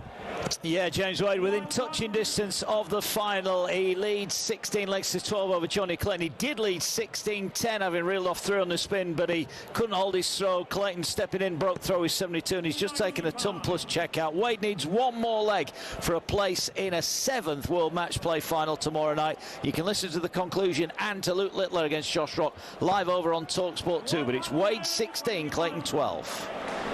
Good stuff there. You can keep bang up to date with that on talkSPORT 2 with us as well. Now then, Spencer, from all of that common sense, we talk about this. We talk about the potential of Anthony Joshua and Jake Paul getting it on. He's some promoter, Jake Paul, of himself and of others too. But let's talk about the potential. Could you see this happening? Do you know what? I think I could. Do you know why? I'll tell you why I can. Firstly, let me just say about Jake Paul. Look, he's been nothing but good for the sport. Forget what people think about him in the ring and, you know, what he's doing in the ring. He's been incredible for women's boxing. Insane for women's boxing. He's really brought it to the forefront, you know, with what he's done with Amanda Serrano and now signing up all these other girls that we've got, Chantel Cameron and all the rest of the girls that he's signing up. Brilliant news. Like, that's fantastic for women's sport, women's boxing. But he's also bringing eyeballs to boxing as well, because he has a huge audience. And with what he's doing now, you're getting these, you know, the younger generation that had no interest in boxing at all, now starting to watch it. So he's transforming so many people. You have to respect that. You know, what he's doing as a promoter, he's doing brilliantly. Now he's calling out Anthony Joshua. Is it real? Does he really want to smoke? I mean, he's got to be an idiot if he does, because Anthony Joshua, let's use this as a comparison. Francis Ngannou called Anthony Joshua out after pushing Tyson Fury the way that he did, and he looked at that and he went in there and he iced him in 2 rounds. Francis Ngannou versus Jake Paul, you got to go heavily on Francis Ngannou, haven't you? So what's going to happen to poor Jake Paul if he boxes Anthony Joshua, this Olympic gold medalist, 2-time world champion? Forget where he's at in his career, mate. That is that's not good for Jake Paul. That don't bode well, but he's a great salesman. Is he doing that just to get his name more recognised? I don't think he is, because everyone knows who he is. Everyone knows what he's doing. Turki Al-Sheikh, and he's the key component in all of this, has shown a huge interest in wanting to make that fight. Why? Because it's commercially huge. Huge. And also, here's another thing that I'm thinking. Has Turki got his eye on Netflix as well? We know he's doing big things on DAZN at the moment. Jake Paul's doing massive things on Netflix. We looked at the numbers that which Jake Paul had against Mike Tyson on Netflix. Record-breaking numbers here. And another great night for women's boxing because of that, yeah. Absolutely. Another great night for women's boxing. And Turki Al-Sheikh, who's looking to transform the sport in so many ways, bring new eyeballs to it, may see something there and go, Netflix, younger generation, that's what we're trying to capture here. Could we do something with them as well? So it's interesting times here that he's shown an interest now in Jake Paul and Anthony Joshua. He's saying, yeah, I want to make it. Why not? Why not? It's a huge fight. And there's some sense in what he's saying now. There's plenty of answers to why not, by the way. Listen, yeah, there's a one-sided fight, but we live in the world of entertainment now, right? That's what's happening here. You know, like Jake Paul, Anthony Joshua. All right, let me rephrase this. And for you guys that are driving along at the moment, listening in your cars, or if you're working wherever you are and you've got us on the radio, let me ask you this question. Do you want to see Jake Paul versus Anthony Joshua? I've known a load of you now are shouting at the radios, or if you're watching us on YouTube, shouting at the tellies, saying, no, of course, we don't want to see that. Well, answer me this. Will you watch it? I'll leave it there. Yeah, I know what you mean. Listen, we're going to talk some more about this, but last week, Gareth A. Davis was ringside with the stars of boxing, and he grabbed a word with the problem child, Jake Paul. Here's what he had to say about that potential fight with AJ. Come on, put some meat on the bones of you and Anthony Joshua. Is it happening or not? It's going to happen. It's going to happen. I want it to happen here. All the odds stacked against me. I believe that I will beat him and shock the world and create one of the biggest upsets in boxing history. Tyson Fury was saying he put $1 million on you beating Anthony Joshua. I've seen that. He's backing me. He's a smart lad. But how do you love the atmosphere here? Wembley's brilliant. We'd love to see you fight here, by the way. Man, I love it. Like, the UK fans really love boxing even more than American fans. So I'm going around the pubs, talking to all the people, asking them about how they think about the fight. I just love the atmosphere. So there you go. That was Jake Paul with Gareth A. Davis. Now, here's something to say back at you, Spencer. I take all of your positivity. I get it. I get what you're saying. I get that it's entertainment. But if you love boxing, as you do, as I do, deep down, and you got it in your bones, what he mustn't do and what it mustn't do is take the you-know-what out of the sport. That's where the line is, isn't it? I think it's really important that the sport does not turn into that. I understand that, totally understand that. Like, I'm talking about the commercial value of this and, you know, what it is and how big it will be. It's a one-sided massacre. Of course it is. There's only one winner in this one. If Anthony Joshua actually tied his right hand behind his back, he still wins the fight. Because that's where we're at with it, right? But, you know, it sells... And there'll be a lot of eyeballs on it. And like it or hate it, it's possible that it could happen. So I'm going to ask you a question. You just asked a question to everyone who's driving along listening. So here's a question for you. If they fight, is that sport? Well, of course it's sport. Is it? Yeah, absolutely. But you just said he can win with his hand tied behind his back. Yeah, but he won't have his hand tied behind his back, so it will be sport. I'm just putting it out there. But yeah, no, of course it's sport. I mean, look, Jake Paul's trying to do what he's doing. Jake Paul's trying to get credibility within the sport, right? And he's been on a mad little journey for 5 years. He went from, I actually promoted the first fight that he had, was a white collar fight up in Manchester Arena on the undercard of Logan Paul versus KSI. I promoted that fight. I helped promote that fight with the agent at the time. His agency, and we put the fight on. Yeah, it was mad, mate, and I couldn't believe what I was seeing. It was like, let me explain what it was like, right? Because I didn't know nothing about this YouTube world. And Stuart, who was the promoter at the time, op management at the time, was looking after KSI. He come to me and said, look, I've got this kid, Spence, me and Jake Wood, it was actually. Jake Wood, because we were doing these Boxing with the Stars shows. He said, I've got this kid, a YouTuber, and we're putting on this fight. And it was first KSI versus Joe Weller. We done that one first of all, and that was down in London. We put that one on, and it was at the, what's the name of the arena over in East London? It'll come to me in a minute anyway. So it's where all the boxing goes. Frank Warren does a lot of boxing shows. Not the York Hall? No, not the York Hall. Bigger than that. Oh, bigger than that. Okay. Yeah, Well, carry on with the story. We'll get it in a second. Yeah, so he comes over to me and says, oh, yeah, we want to put this fight on. Can we get it? Do you think we can do it? And I said, yeah, we can do this fight. Didn't know nothing about YouTubers at all. I said, Copperbox. There you go. I said, yeah, look, that was it. Yeah, sorry, I had a little blank there. So I said, yeah, we can do that, mate. Where are you thinking about putting this fight on? Like, so I'm used to doing them in these little hotels up London and that. It was all a little bit of fun with, some of these reality stars and whatnot. He says, oh, we're going to do it at the Copperbox. I went, whoa, Stuart, hold your horses, mate. Hold your horses. So I'm trying to Google KSI, who is he? What's going on here? Do you know what I mean? Joe Weller, all day.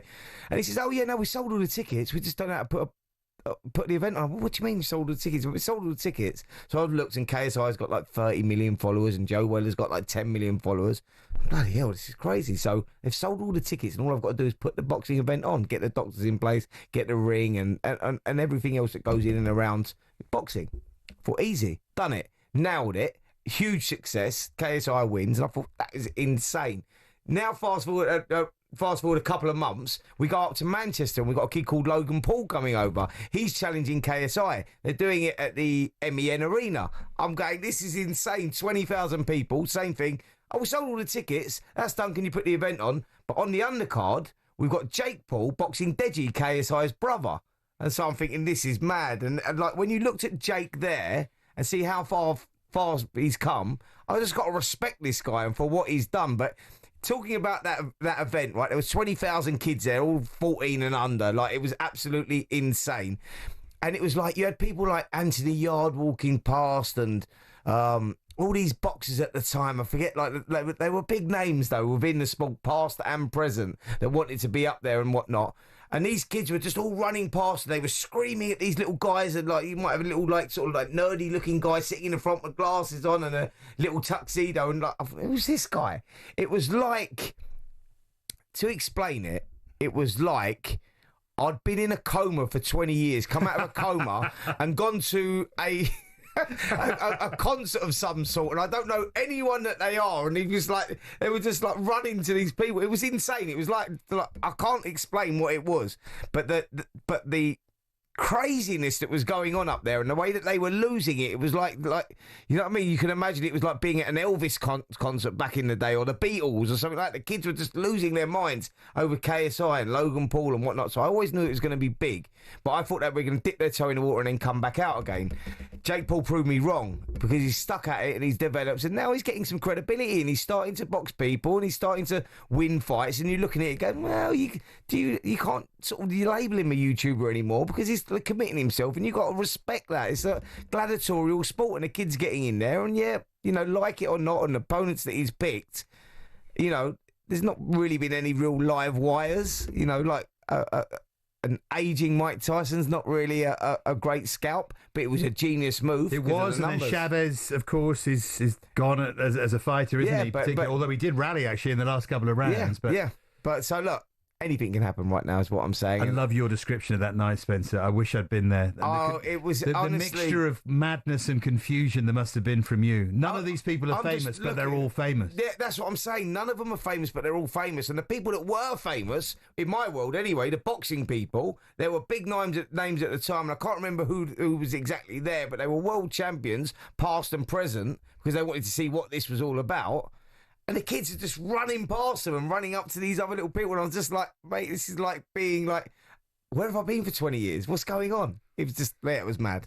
Well, our younger listeners will know all about this. Our older listeners, all I'm going to say is, because you chuckle away to yourself, and you know, everyone's got pathways into sports, haven't they? And our pathways are probably quite similar in terms of the telly, I mean, and the entertainment. You know, you grew up thinking about Sports Night, Harry Carpenter, Reg Gutteridge, you know, names like Simpson, Dave Boy Green, Minter, fighters like this.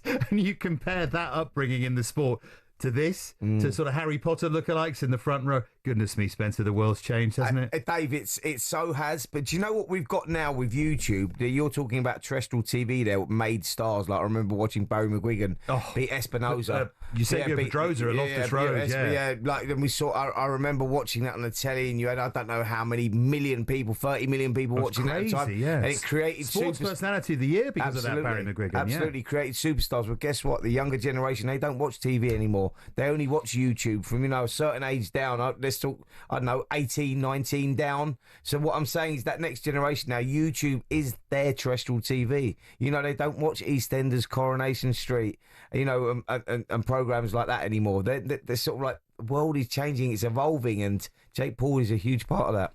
He certainly is, and it looks like he might fight Anthony Joshua. Of course, Zurdo Ramirez still is similar weight, at least, to Jake Paul, who would also similar result as Anthony Joshua would produce. Is also in the wings at some point. All sorts of names being thrown around, but there you go. We hope. I hate linking from Jake Paul to Roy Jones Jr. I really do, because those two things are very, very different ends of the scale. But we hope to hear from Roy, because he's got a fighter on the card, Tony Curtis, who's in action at the moment in Bournemouth, which is why there's a little bit of delay with that. But we'll hope to hear from Roy. We'll definitely hear from Paddy Donovan coming up as well. But for this section, all I can say is, Statler and Waldorf, we're gonna move on and talk about old times, talk about new times, talk about how things will change. Keep smiling. This is Fight Night on talkSPORT with Spencer Oliver and me, Dave Farrar.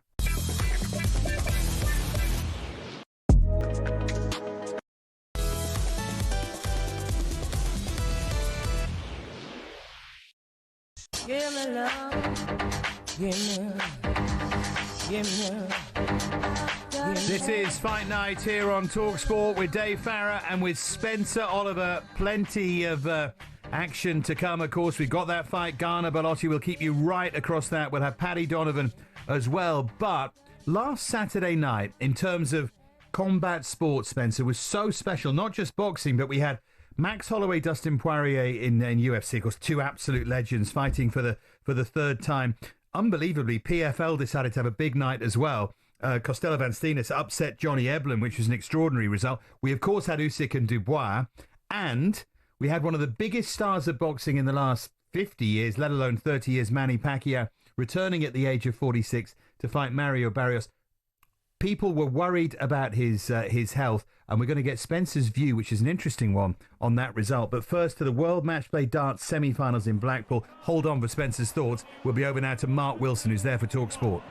Hey, we've got a comeback that any boxer will be proud of here. Last time we were with us, James Whyte led 16-10 in a race to 17. Johnny Clayton reeled off 6 legs on the spin to take it to a tiebreaker. A 1-6-1 finish got Wade his first leg in 33 to make it, to win the 33rd leg. That was 17-16. They've exchanged legs. It's 18-all. Wade has just won the 19 to go 19-18 in front. There's absolute drama here. Clayton has to win this leg. If he loses this leg, the game is over. It looks like we're heading to a sudden death leg, a one-leg shootout for a place in the final. It's live on talkSPORT 2 now. This is crackers. 19-18, Wade leads.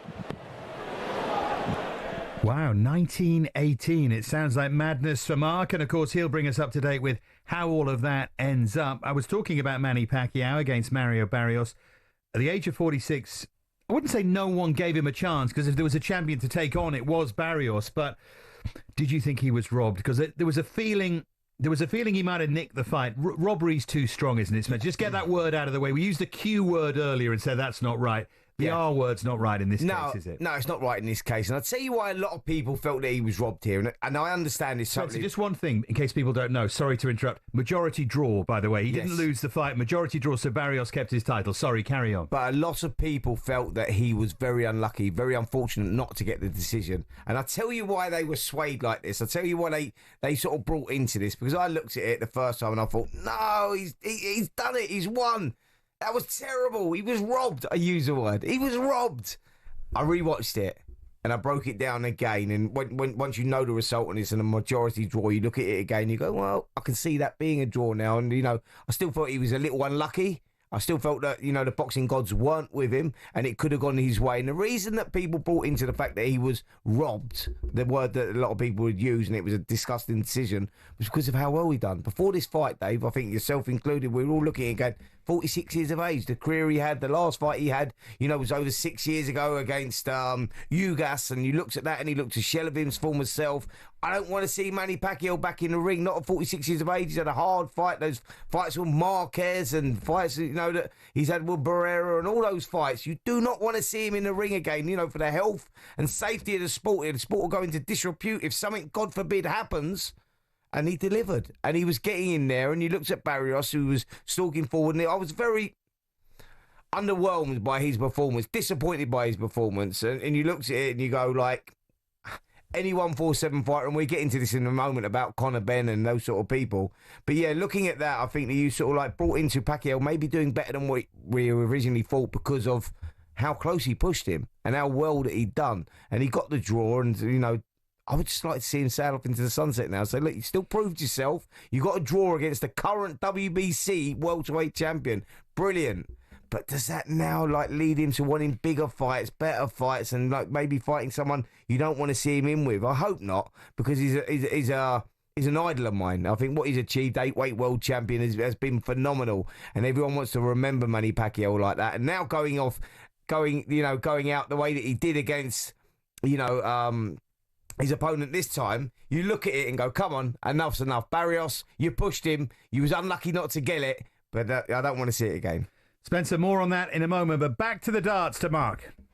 We have just witnessed one of the all-time classic semi-finals here. James Wade eventually prevails by 20 legs to 18. He's reached the 7th World Match Play final here. It was 19-18. Johnny Clayton had 2 darts to take us to a deciding leg. He missed both of them. Upstep Wade to take out 9 and win it by 20 legs to 18. Both players averaging over a ton. That is remarkable darts. Remember, Wade led 16-10. Clayton so brave, but ultimately fell just short. Still to come tonight, what was billed the main event, Luke Littler against Josh Rock. That's live on talkSPORT 2 next. But what a night for James Wade. He's through to a 7th World Match Play final. He has beaten Johnny Clayton in the tiebreaker by 20 points to 18. Goodness me, sounds like the Lions earlier. Extraordinary drama there at the darts. Just a point about the scoring of Pacquiao Barrios. That there's a thing about scoring. I was talking to a wise old judge, and he said there's a danger when you score that if a fighter's overperforming where you thought they were going to be that you give them the round when you still shouldn't. And I wondered if that was happening a little bit, because there were plenty of good judges who thought Pacquiao nicked that fight. Yeah. There were also plenty of good judges who thought Barrios nicked it as well, despite the fact he underperformed. But you take my point that because Pacquiao was surprising us, you're tempted to score it for him. That's what I was guilty of. You know, when I looked at the fight, I'm going like I was the same. I was you guys, the guys that felt that he was robbed. I was that guy. Because after the decision was announced, they went majority draw. I was like, no, slamming your hand on the table. That's a robbery.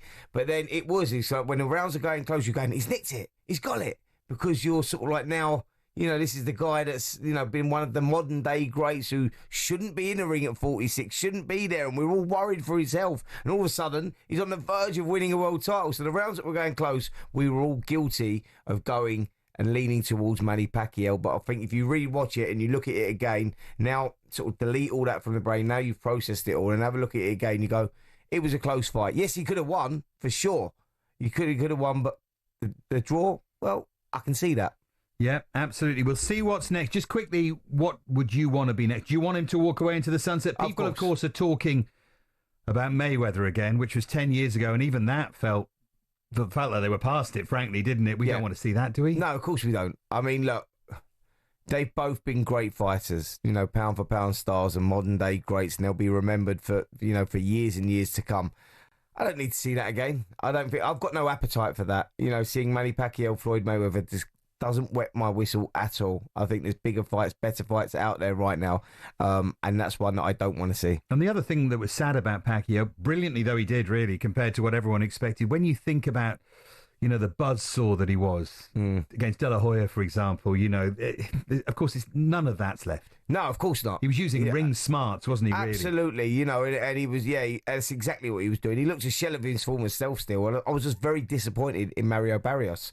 And I look at that, and I talked about Conor Benn there, and, you know, Conor Benn is the number one for that title, and that could be the shot that he gets next. Well, God, take that fight, Conor Benn, because you will win a world title for sure. You know, we're talking about rematches now with Chris Eubank Jr. and is it on, is it not on? September the 20th, that's dead and buried in the water, but they're now talking about November. Chris Eubank won't be ready till November because of the passing of his brother, which the anniversary of that was last week, and he had all that to get over, and obviously the recovery from the fight.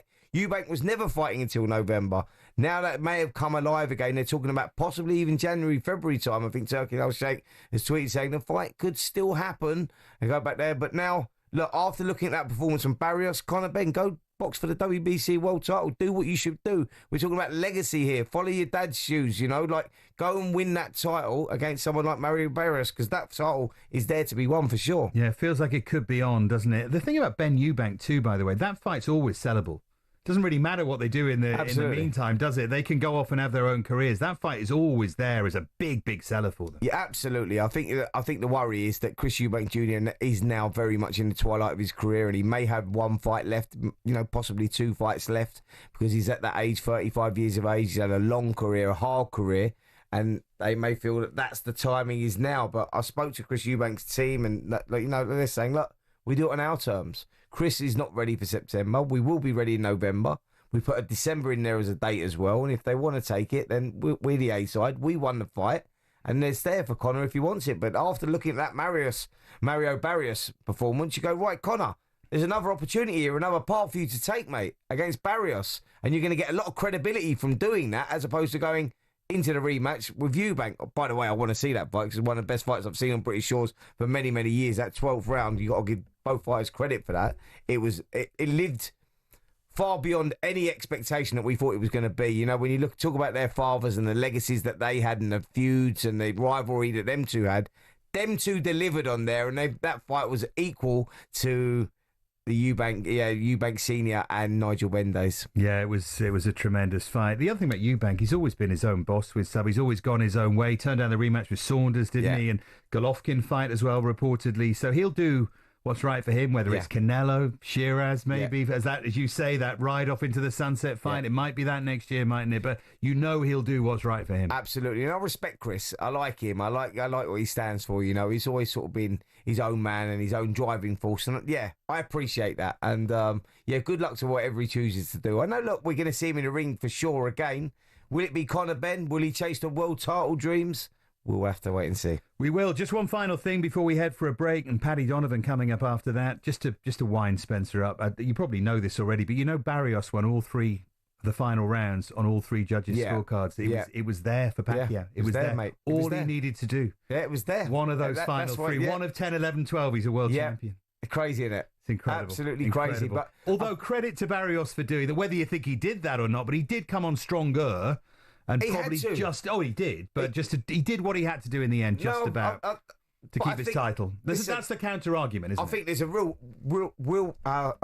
worry if a 46-year-old is the guy that finishes the penultimate round stronger than you when you're the current WBC world champion. You go, that is a real worry. So I think that Barrios was always going to come on strong. I think the disappointment was the way that he performed all through that fight, even the last rounds where, you know, a tiring Manny Pacquiao, and rightly so, faded in the last few rounds and put Barrios back in the fight. But yeah, it was an interesting one. I'm guilty of deliberately trying to wind you up. We've got you're not winding me up, mate. I'm loving it. I love the debate.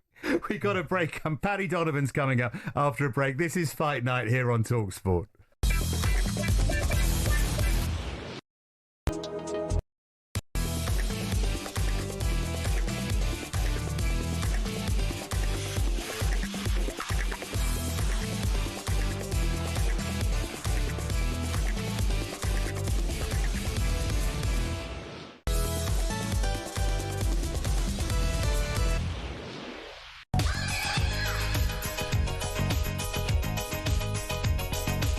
This is Fight Night here on talkSPORT. Fantastic choice of music, whoever chose that. Dave Farrar and Spencer Oliver here with you.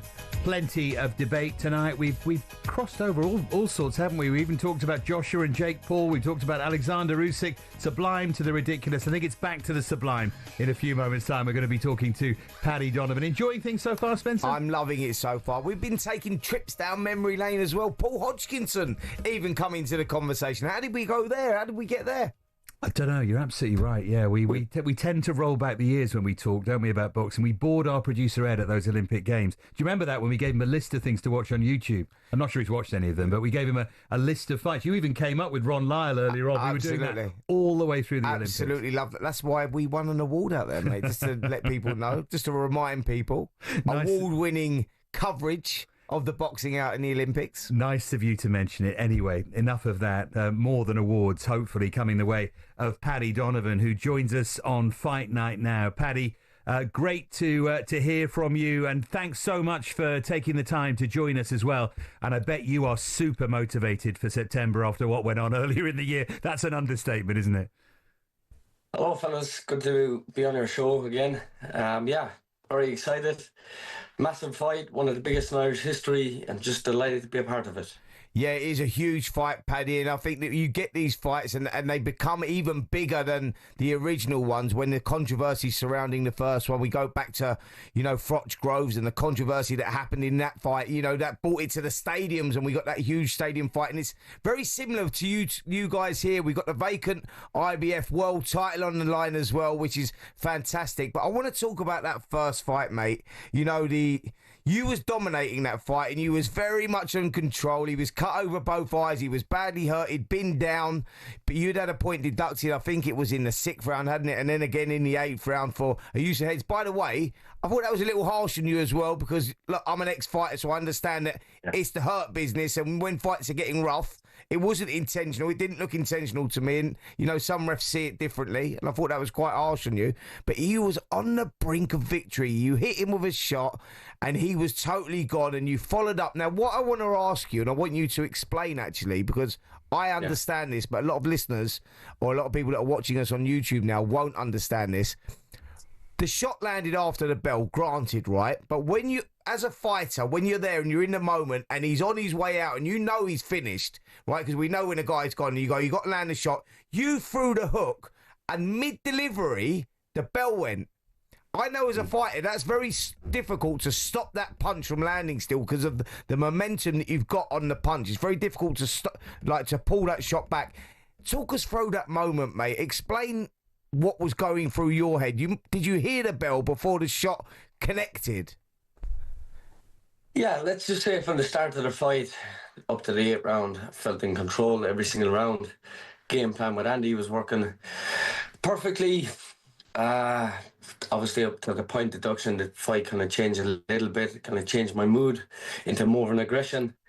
The second point, when the second point happened, I knew that the game plan had to change a bit more, that I need to be a bit more aggressive, push Lewis back, and that's exactly what I did.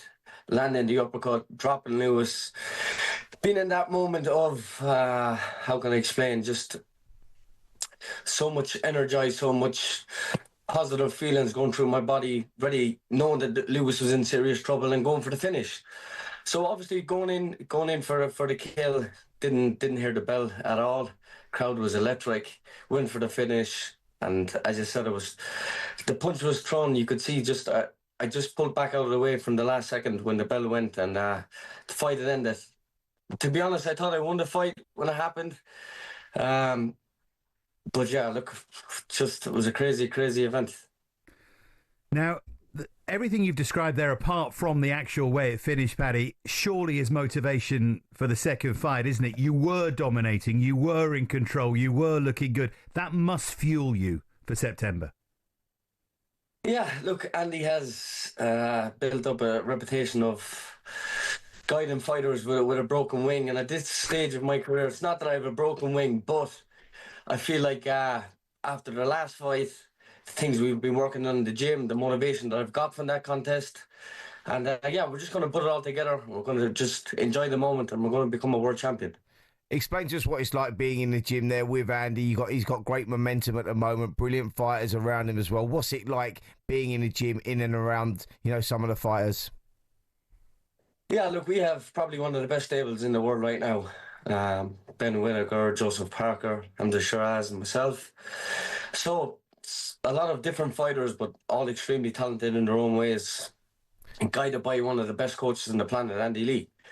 So yeah, look, it's me and Andy right now in the gym working behind closed doors, working on the game plan, working on new things, and Andy keeps it nice and simple, turns up the training, get the work done, try to improve a little by little every single day, and yeah, just implement it when it comes to fight night. It's great to see you looking so motivated and looking ready. I was reading, Paddy, that you felt like you lost your hunger for a bit. You went to a dark place after what went on. How hard was it to get out of that and get yourself motivated again? Yeah, it's a strange feeling. Up to that contest, I hadn't lost a round as a professional fighter. And to be put in a position where usually I'm hearing people giving me positive thoughts about my performances, to now, did you hear the bell? Did you... all these kind of different questions, and, the feeling that I wasn't used to. And it wasn't a nice feeling. It wasn't a feeling that I wanted to feel again. So, yeah, kind of shut doors for a while, spent a lot of time with my family, kept my head down, and found that that feeling to get ready to get back in the gym and get pushing for this world title. And that's exactly what I've done. How different does it feel now there's a world title on the line, whereas first one there wasn't a world title on the line, and obviously it is a bigger fight now, but how much different does it feel, the motivation for going into this one with that on the line, that strap? It's completely different, Spence. The feeling that we have in the gym, being a prospect for so many years, being one of Irish best amateur fighters, to right now be on the brink of being a world champion. So, yeah, it's a different feeling completely. Obviously, being in the position I am and to be a world champion, to become a world champion will obviously change my life, change my family's life. So, yeah, I'm just excited that I'm here. I'm excited to be working with Andy, and I'm excited to put on an amazing show. September the 13th, you win the IBF world title. Let's talk, let's look to the future. A certain Conor Ben's there, hanging around, looking for that world title shot. Is that a fight that you would welcome? Yeah, look, I'm not. This professional game there's a lot of fighters, a wide of fighters. I think if I became a world champion, I want to fight the best. I think Conor Ben, even though we're great friends, imagine that fight, either being in England or Ireland. Conor Ben versus Paddy Donovan, England versus Ireland. What an event that would be. It'd be a dream come true. It'd be one of the fights that I'd love to happen. I'm sure that Conor, when I become a world champion, if Conor's interested in that fight, that's a fight that we'll definitely make. Look, you've got Barrios in America that I would love to fight, and Norman Jr. now coming through. So there's so many fights, but yeah, one that would intrigue me the most would be Conor. Have you sparred Conor before? Never. We've just met each other a few times. We keep in touch through social media. I think he's an amazing guy. I think he's a great fighter, unbelievable fighter. And look, I think our styles would, if they collided, I think it would be an amazing matchup. So we'll see. His name has been put in a hat, and I'd love to fight him. You talked about Mario Barrios there, and obviously we have to talk about Pacquiao as well. What did you think of the decision? Was it the wrong decision? The draw? Do you think that Pacquiao done enough? Yeah, look, I was just tuning into both of you guys just before I hopped on air. Seeing Marius win in the last 3 rounds, I can tell you how close Manny was to becoming a world champion once again. So even though he's old, he's classed as old, he's still performing well at that level. Now, I do think Marius is there for the taking. I think he can be beat. But yeah, look, that's a possibility that if I become a world champion, I'd love to give Manny Pacquiao a chance at the title. I'd go to Vegas and I'd fight him without any doubt. So yeah, there's so many big fights there at the welterweight, domestically and abroad. But yeah, let's see. Just beat this Crocker once again, and we move on. And you mentioned your great amateur career, 13 national titles, silver at the AIBA World Juniors as well. And I'm sure very aware, Paddy, of the history of boxing in the island of Ireland. I mean, how aware of you of your potential place amongst some of those names? We could reel them off. I'm sure you can too. How aware of you of that? Look, I don't boast or brag. I'm quite down to earth. I've been around people that's always down to earth, especially Andy. I think if you got out of character, Andy'd put you back in your place quite fast. But my talent has always been there. I rarely lose a round in sparring, never mind to lose a spar. So yeah, I want to be one of the best fighters ever in Ireland, and I've always said it since turning pro. And Andy always believed in me. You know, he put his trust in me in 2019, and. Look, I was his first fighter back in the pro game, so as a coach for Andy. So yeah, look, my talent's been there, my work ethic has been there, the hunger has been there. I've got all the talent in the world. I believe I can match any of these welterweights in the planet. So to become one of Ireland greats, it's a high possibility. You talk about Irish greats there. I'm just really curious to know who inspired you as a young kid to, you know, when you're getting into boxing. We all had someone that we looked up to and you know, sort of motivated us and wanted us to become. Who was your guy? I've got a few, you know, Andy obviously being one. Limerick City, came from the same kind of background that I did. Joe Calzaghe, love watching Joe Calzaghe. I think his style was amazing. His connection with his dad is like a connection I have with my dad. So he was a guy that I always looked up to. Floyd Mayweather at the time was unbelievable, beating everybody. You know, some fighters like this. But yeah, Andy would be a big inspiration because he was so close to where I'm from, and attending some of his fights, seeing the atmosphere, seeing the build-up, getting to meet Andy. Roger, his brother Roger, was once a coach in my amateur boxing gym. My amateur coach coached Andy in the amateur, so our connection was quite close, and I learned a lot from Andy. Paddy, we thank you so much for your time, and we wish you luck on what should be, could be, will be, whatever you take your pick. A glorious night, of course, in September. Thanks a million. Guys, thank you for having me. Appreciate it. Well, that was great to hear from Paddy Donovan, and yeah, what a night that's going to be, 13th of September at Windsor Park. It's going to be absolutely wild. The first fight was, it had a little bit of everything, and this one is going to be even bigger. Paddy Donovan, what a guy, what a character. We've had him in the studio a few times, actually.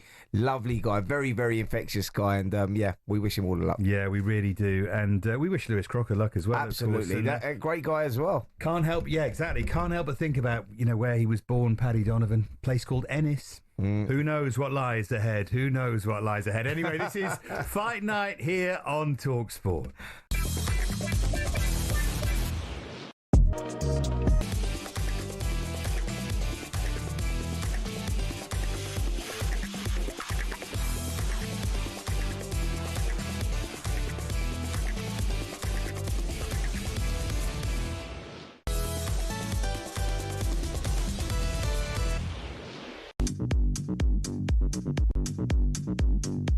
You're listening to Fight Night here on talkSPORT with Dave Farrar and Spencer Oliver, well into our final hour. We've had a terrific night so far. That will doubtless continue because it's the World Match Play Darts semi-finals in Blackpool. Watching for talkSPORT is Ian Danter.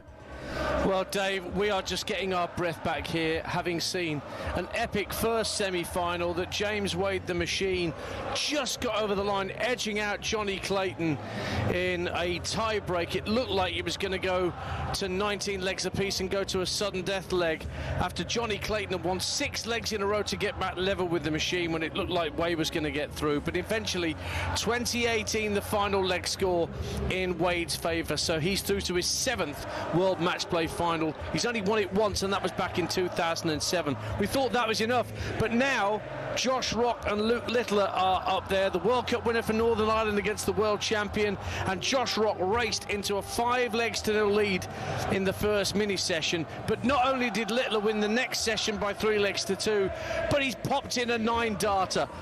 Rock was also on a 9-darter after 6 darts apiece, but double 15 did the job for the world champion, and the Winter Gardens went potty, as you can imagine. The commentary continues over on talkSPORT 2 and the talkSPORT Darts YouTube channel. It is currently Josh Rock 7, Luke Littler 3 in a race to 17 legs. Thanks very much indeed, Ian. Yeah, that first semi-final sounded absolutely remarkable as it was developing, and then we got the dramatic conclusion with Mark. Great to talk to Roy. Fanboy here still can't believe he just spoke to Roy Jones Jr. down the line.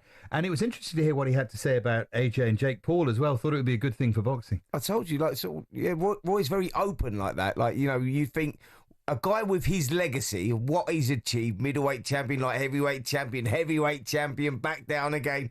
Incredible, one of the greatest to ever do it. You think he would be very much stuck in his ways and it'd be like, very much for boxing, the traditional way, no change. But he's not that guy. He recognises the value of someone like Jake Paul and what he's brought to the sport, what he's done for women's boxing and what he's doing for boxing itself. And so he welcomes all that sort of stuff. It's an interesting take, that, because had I not had the conversation with Roy about this, previous to this show even, I would have gone totally the other way.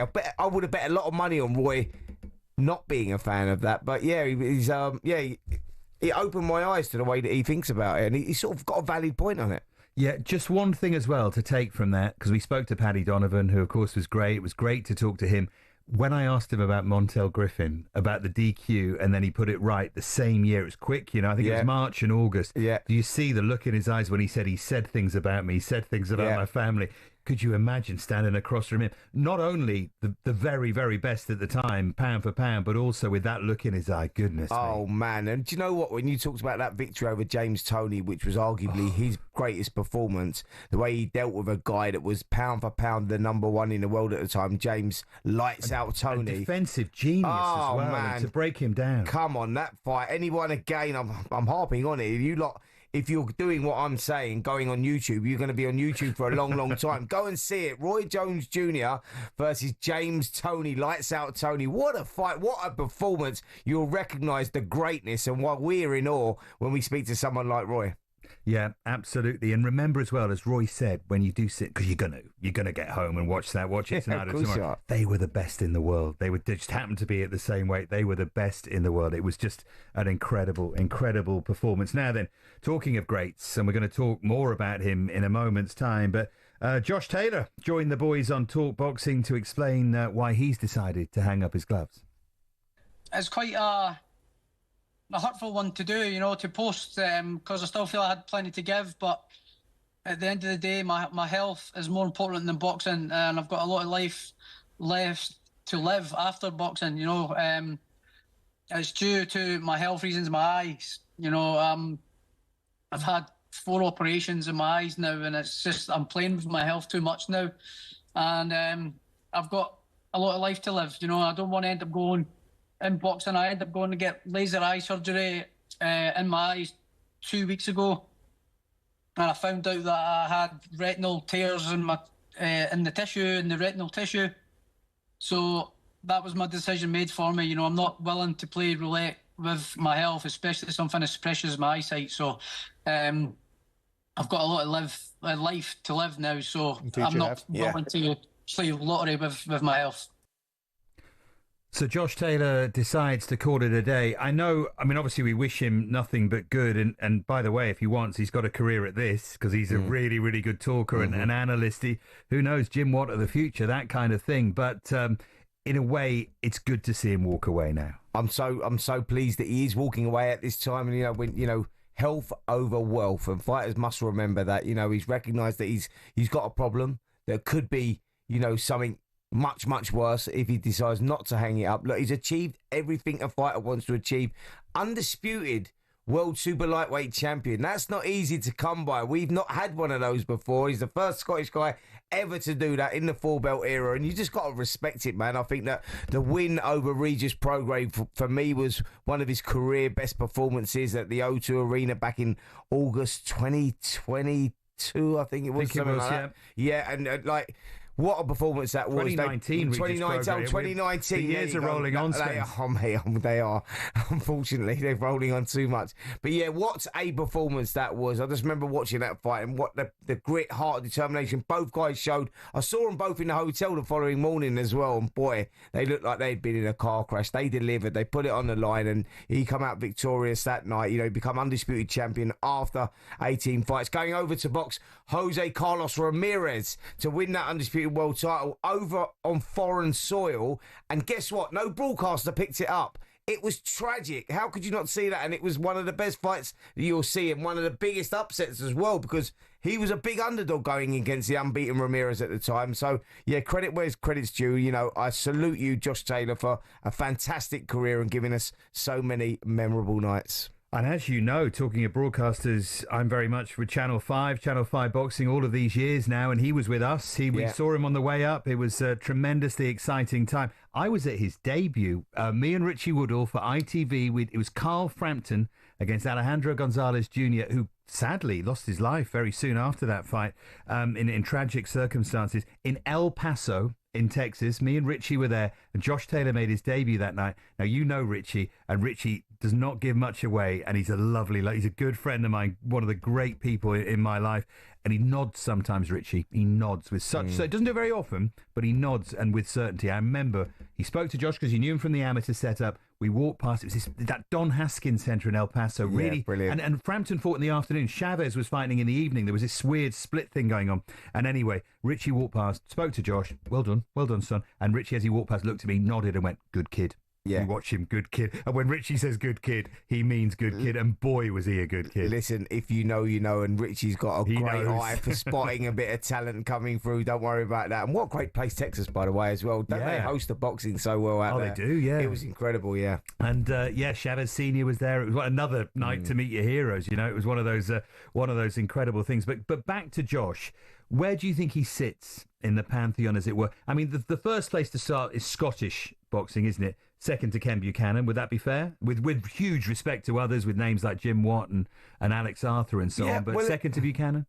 He's the undisputed world super lightweight champion, mate. There's that argument again. You go, Ken Buchanan. We always recognise the older names as the great ones. But you look at it and you go, what he achieved, and he'd done it away from home as well. You remember Ken Buchanan going and losing to Roberto Duran in that controversial stoppage in the 14th round, I believe it was.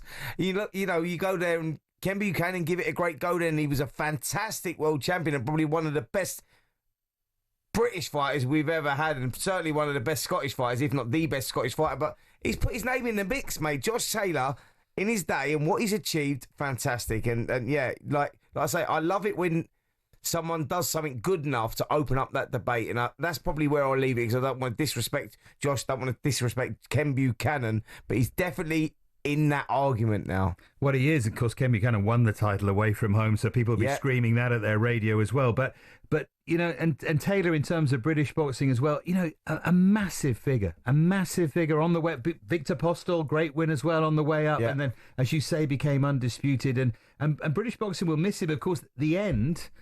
You don't want that to overshadow particularly the first Jack Catterall fight. You don't want all of that to overshadow what he achieved. That was quite extraordinary at his peak. One of the British greats. Absolutely, and I think unfortunately he'll be remembered for that first Jack Catterall which wasn't his fault, by the way. It wasn't his fault. It was down to the judging. The judging was terrible. I don't think that. However he felt, whether he won or lost that fight, I think the majority of us thought that he lost that fight, and he'd be remembered that, but he shouldn't be remembered for that, because it's like that's in the hands of the judges. That's out of his hands. But he should be remembered for all the great victories, like you say that you mentioned just there, because He's give us many memorable nights, and he deserves the credit. And do you know what I think about Josh Taylor? Actually, I think he'll go down in history as one of the most underrated, in my eyes, fighters that we've had in modern times, because he never got the recollection that he should have got. And I hope he gets it now. Now his career's done and people can sit back and look at just exactly what he achieved. Come on, give Josh Taylor his props, man. Like, give him his respect and that he deserves, because he was, one of the best fighters from our shores for sure. Yeah, absolutely. And he even had his big domestic night, O'Hara Davis, that night as well. I remember great performance. I remember he said, I saw some quit in him, he said beforehand, and indeed that, that's what ended up, how it played out, wasn't it? And yeah, that was another remarkable night. It was. He was a beautiful boxer, Josh Taylor, but he had that grit, and he could sit in a pocket and he could have a tear up, and he was like, he had a lot of character, and I think that's what we loved about him. But he just knew when to turn it on. He knew when to turn the screw.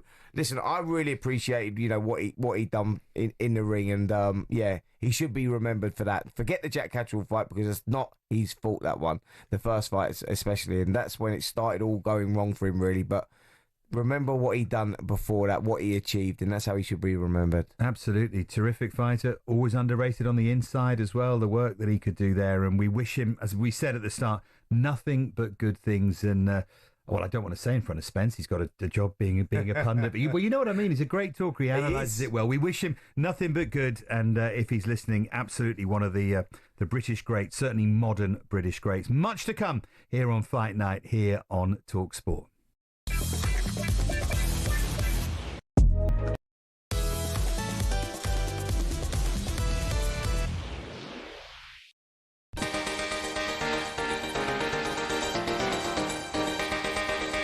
This is Fight Night here on talkSPORT with me, Dave Farrar, and with Spencer Oliver as well. We're on that nice downhill stretch, but we've had some fun tonight so far, haven't we? We have, mate. We've been sort of running off script a little bit as well, haven't we? We've been going down a trip down memory lane, and it's been fun. It's been really good. Yeah, really good fun, and what a thrill as well to talk to Roy Jones Jr. as well, and to just get that perspective on that great night against James Toney and one or two other things, Montel Griffin as well. But back to the real world. Joining us now to bring us right up to date with everything fight sports over on talksport.com is the combat sports writer George Glinsky. George, how are you doing? All right. Sorry, that sounded like a terrible intro to you, but unfortunately we were just talking to Roy Jones, and now I've thrown to you, but it's great to see you, George. Sorry about that. No, look, I can't live up to Roy Jones Jr., but yeah, I'm doing very well tonight. How are we doing, guys? Wait, George, where are you, mate? Because every time I speak to you at this time of night, you're in the attic. Where are you, mate? Well, it's changed now. The attic has been sold. I'm in a new location, currently in a halfway house. So, yeah, we're moving into my new house in a couple of weeks, and I'll be able to give you a nice little tour around it. Brilliant. So when you say the attic's been sold, just to clear this up, you don't mean just the attic. You mean the whole house has been sold. The attic was part of it, yeah? No, I was just up there. Yeah, the whole house has been sold. They haven't just sold the attic. They haven't got a lodge. We've just never got to the bottom of why he was in the attic, and that's been the talking point for maybe the last year or so. It's like, George, what is actually happening in that attic? And it was this mysterious look over his face. But that's another conversation. Yeah, what's happening, like George? Come on, give it to us. Listen, George, every week. By the way, fight fans, marginalised our whole lives long. We all have to sit in the attic, really, whether it's literal or theoretical. But every week you join us here on Fight Night and give us the top 3 performing combat sports stories on the website. So come on then, big drum roll. What's at number 3 this week? Number 3 this week, we've got the reports that have just come through actually last night that Dave Allen and Arslanbek Makhmudov are finalising terms for an October 11th showdown at Utilita Arena in Sheffield. There was a lot of talk, I think, of Dave Allen fighting Deontay Wilder at one point. This seems like this is going to be the fight that maybe leads to that. Eddie Hearn is suggesting that this fight leads to a mega fight, which we are guessing is going to be Deontay Wilder. Obviously, Arslanbek, at one point, one of the most intimidating guys in the division. I think he's kind of lost a little bit of stock, that body shot knockout to Caballero, and then that doctor stoppage with that horrific hematoma against Guido Vianello. He's lost a little bit of that intimidation factor, but still, a very dangerous fighter, a big puncher. This is a game and live matchup. Yeah, Makhmudov is a guy that you definitely wouldn't want to meet down a dark alley, that is for sure. He's a big figure, a really imposing figure, if I'm totally honest, and a dangerous guy still. This is a big step up here for Dave Allen, and risk versus reward, who knows? Absolutely. I mean, for me, I just think that this stylistically is a quite a difficult matchup for Dave Allen. I mean, Arslanbek Makhmudov, I think the game plan from his previous opponents, good movers, a little bit more defensive noused about them. But this fight for me is going to be an absolute war. And you're in there with someone bigger, stronger, potentially harder hitting. There's easier opponents I think Dave Allen could have picked. And he said during a little tweet, he didn't say who he was fighting, but he said that he was given 5 opponents. And this was the fight that really scared him. And that's why he picked it, because it would get him into shape, into camp, and doing the best he could possibly do, which I respect a lot. Yeah, I was just going to say, we've been talking earlier on tonight about, with Nick Ball, about fighters that people instantly relate to, people absolutely fall in love with. And Dave Allen's story arc, you'll know better than anyone, George, it really lends itself to that, doesn't it? It does. Look, it's great to see him back in Sheffield as well, back 30 minutes down the road from Doncaster. The ability to sell tickets for him has never changed, even through all of those losses. I think it's 7 career losses now, but the fans, they still come out for him, and I think that's because he's just a normal guy, and that's something that boxing fans are really reaching out for in this day and age. Looking forward to that one. Really, it's a great fight, a great matchup. Makhmudov, who would have thought that? Happening in Sheffield, Dave Allen versus Makhmudov, crazy.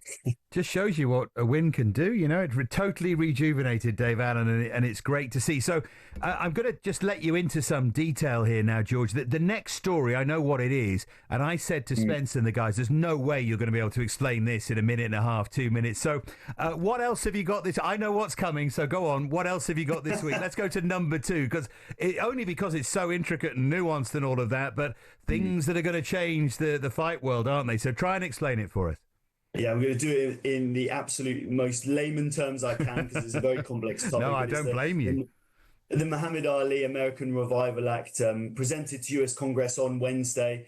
At present, obviously, we have a 4-belt system, which is the WBA, the WBC, the IBF, and the WBO. But this new legislature, if passed through Congress, and then, of course, through Donald Trump as well, will aim to create unified boxing organizations, so UBOs, which will run in parallel to the alphabet bodies that we know right now. The reason why this is really significant is we've had, obviously, TKO boxing coming out of the woodwork earlier this year, backed by Turki Al-Sheikh and Dana White. And Dana White said that he wants to run this company like the UFC. So essentially, they are given the ability with this new act to have separate rankings, for the first time, separate champions for the first time. This legitimizes that and allows TKO boxing, if Dana White wants to be ran like the UFC. We've seen that sort of monopolization of mixed martial arts with the UFC, and TKO boxing really could be able to do that if this legislature is passed. Well, yeah, listen, they've got a huge job on hand for sure. I think I can understand it, and it simplifies everything for the fans, with the WBC, WBA, IBF, WBO, and even IBO getting thrown into the mix, intercontinental, international titles. People get confused, and that's why they sort of fall out of love with the sport of boxing. People that sort of only dip their toe in and out of boxing. So totally understand it, but whoa. I want to stay well away from it until it actually happens, because there's a huge job on hand for sure.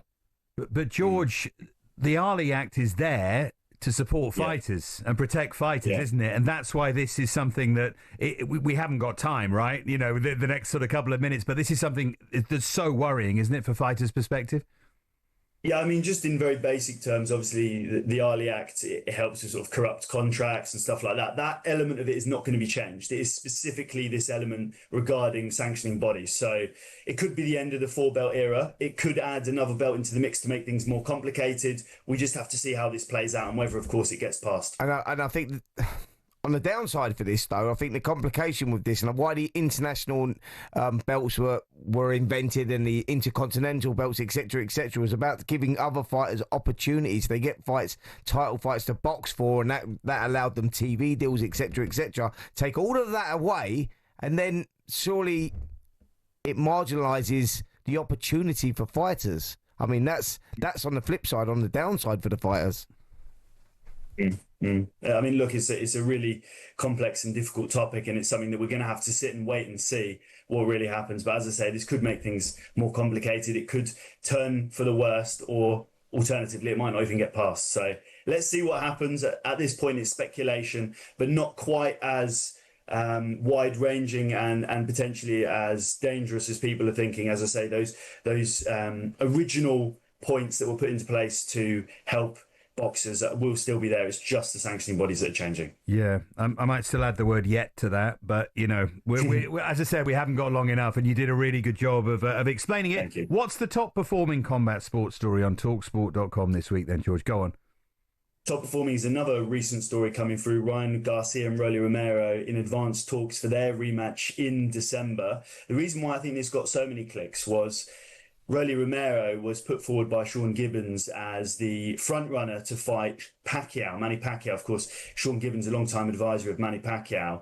But that was supposed to happen in December. This is looking like it's going to happen in December. It kind of leaves Manny Pacquiao in an odd position. Who does he fight now? Apparently, Sean Gibbons isn't interested in that rematch with Mario Barrios. We saw, of course, that come to a draw last weekend. So interesting times for Rolly, Ryan, and of course Manny Pacquiao as well.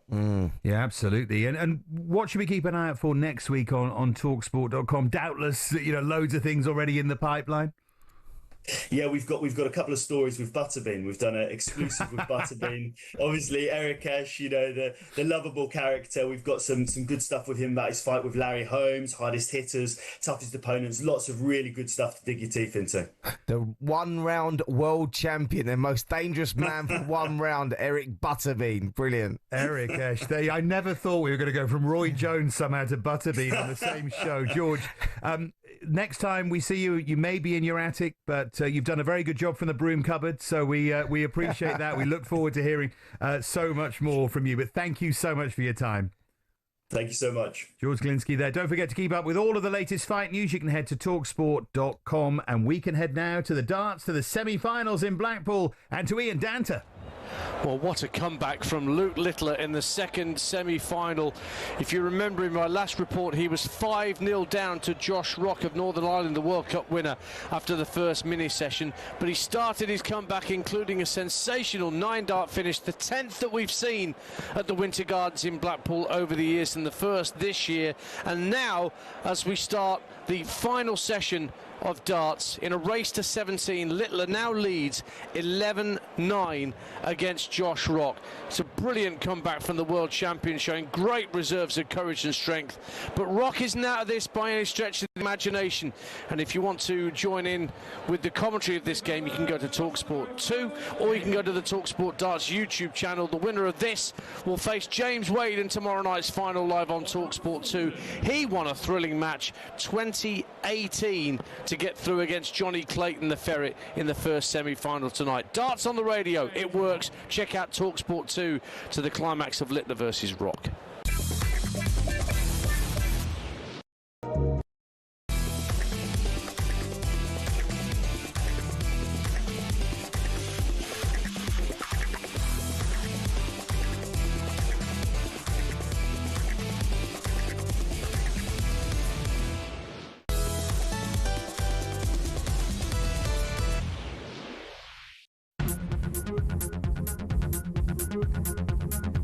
Well, it's the final 15 minutes or so, 12 or 13 minutes, I think, of Fight Night here on talkSPORT. It's been great fun. Me, Dave Farrar, alongside Spencer Oliver. Great to be in your company again, Spence. And we're going to sort of finish off by having a little look back briefly at 2025 and looking ahead to what's to come. It's not, don't worry, folks, it's not going to be all our yesterdays, as it's been for much of this with me and Spence. Spence has turned 50 since I last saw him, by the way. That's another thing that I don't want to mention too much. But, I mean, Fight of the Year, we'll be discussing it in December. The clear frontrunner is Ben Eubank, right? At the moment, it's going to take some beating as well. Absolutely, it has to. I think that, with the history of the families and the feuds and the build-up was brilliant. The egg slap, how can you forget that?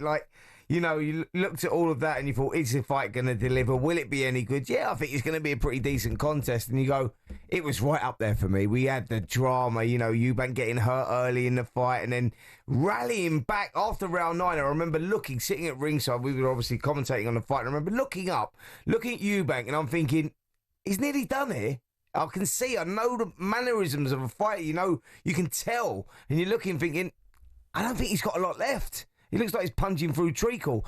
And from somewhere, he found something. And I don't know how he's done it, and I still don't know till today. And I can't wait to ask him. Round 10, 11, 12, he dug deep and, he had to go soul-searching, and he'd done that. And that 12th round was one of the most memorable rounds. Credit to Conor as well, because he showed a lot of character. We didn't know if he was at that level, and he proved that he is at world level, because it was a big step up 2 weight divisions, and he delivered as well. What a fight, memorable fight, and for selfish reasons, I would love to see it again.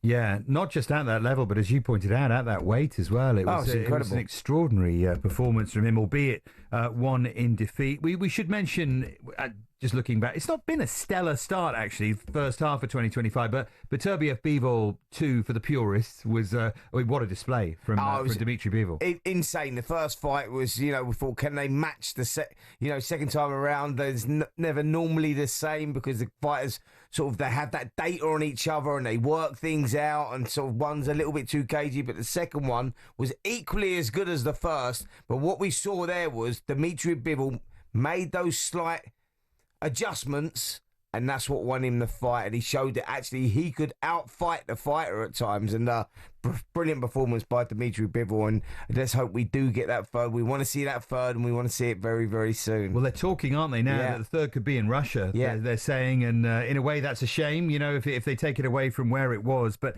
just talking of, Bivol, because there won't just be a fight of the year, there'll be a fighter of the year as well come the end of December. And of course, so much can change, but that performance, Usyk, of course, was brilliant against Dubois, but that performance was something else. The little nuanced adjustments that he made from that first fight. And remember, this is Artur Beterbiev, one of the most feared men in the sport, and Bivol it was just brilliant what he did. That's what I mean. We didn't know that Bivol's a boxing purist. He controls the space like he did with Canelo Alvarez, who was obviously a lot smaller than that, but the way he controlled the space and made the fight happen when he wanted it to happen, and boxed when he wanted to box, and the brilliance of the footwork, etc., etc. But we didn't know that he can actually tough it out the way that he did against Beterbiev, who I had him as an underdog going into that one, because I thought Beterbiev, I thought that he was the deserved winner of the first time around, and I thought he's gonna get this one as well, and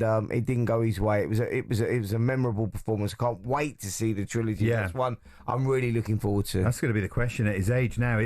Could Beterbiev be the one to make adjustments? And he's good enough to. And the other thing about Bivol, by the way, what a chin! Oh, absolutely. To be caught clean by Beterbiev. That's how you become a pound for pound star, because you got to have a little bit of everything. You got to have that boxing brilliance, that boxing IQ, and you got to be able to tough it out as well, and you got to be able to change and adapt, and that's what makes you a pound for pound star. And I think they both proved that. They're both not just at the top of their game in their weight divisions, but they're both pound for pound stars, and that's the beauty of it. Them slight margins that make a big difference in a fight of that magnitude when they're as equal as they are. Can't wait for the third, as I say. Yeah, it makes it a proper trilogy. Trilogy, doesn't it? It really does.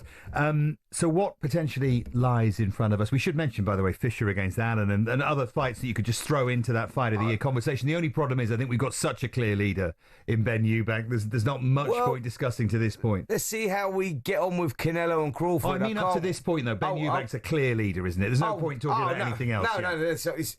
It's a standout on its own, because we've had fights that we've been talking about that haven't materialised and haven't happened. We talked about 2025 being that biggest and that best year, and it hasn't delivered as yet. We've had good fights yet, granted, but I'm expecting the second half of the year to be an absolute barnstormer in so many ways, with so many big fights. And I just mentioned it, so we may as well talk about it. Go on then, Canelo Crawford.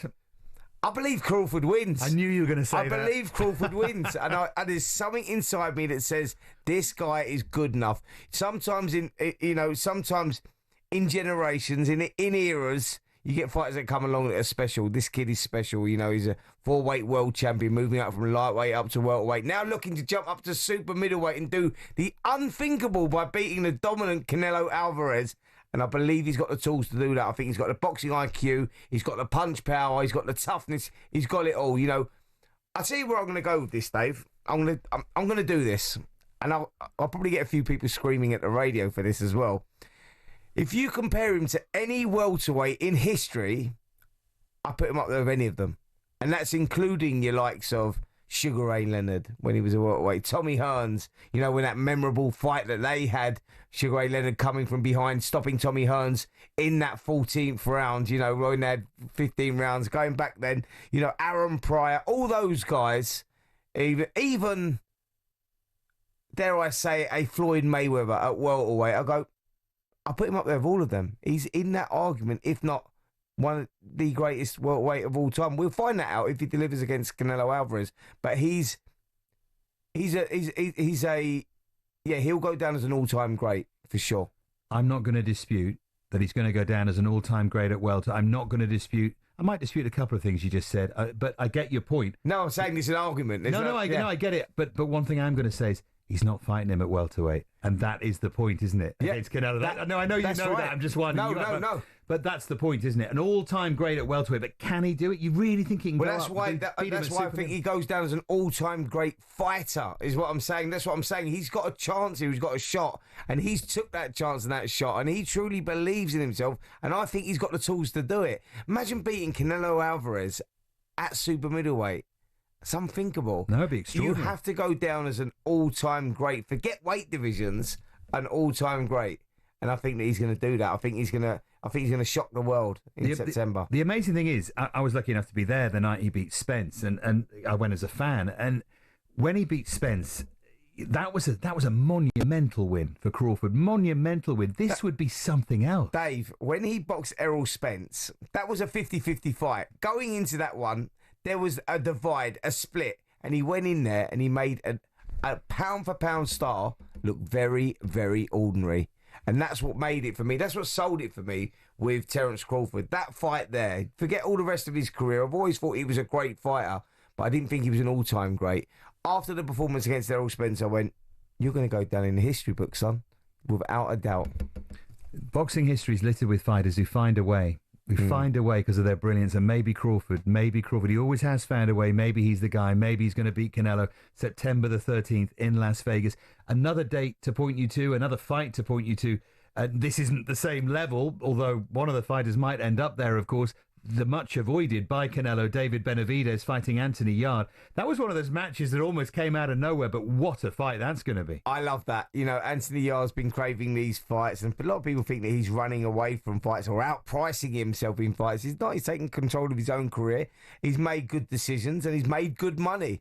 And that fight that he had with Beterbiev, where he pushed Beterbiev, and Beterbiev had to dig deep in that fight as well before eventually coming through. And you remember going back to 2019 when he boxed Sergei Kovalev out in Russia, and you go, that was a huge task, and he had Kovalev going in the 8th round, blew a gasket, inexperienced, let him down. You go, Anthony Yarde should have been world champion by now. Unfortunately for him, he's come up against two greats in 2 attempts, and he's coming up against another one here in David Benavidez, the most feared guy in the division, the monster of the division, and he's doing it out there in Saudi Arabia, August the 16th. Can't wait for that one. Can Anthony Yarde deliver? Can he do it? He's a huge, huge underdog, but don't write him off. Yeah, Benavidez is relentless and remorseless and just seems to build and build throughout fights. You can absolutely see. I mean, Canelo says he's not avoiding him, but he is ducking him, isn't absolutely. he? Let's be clear. Yeah.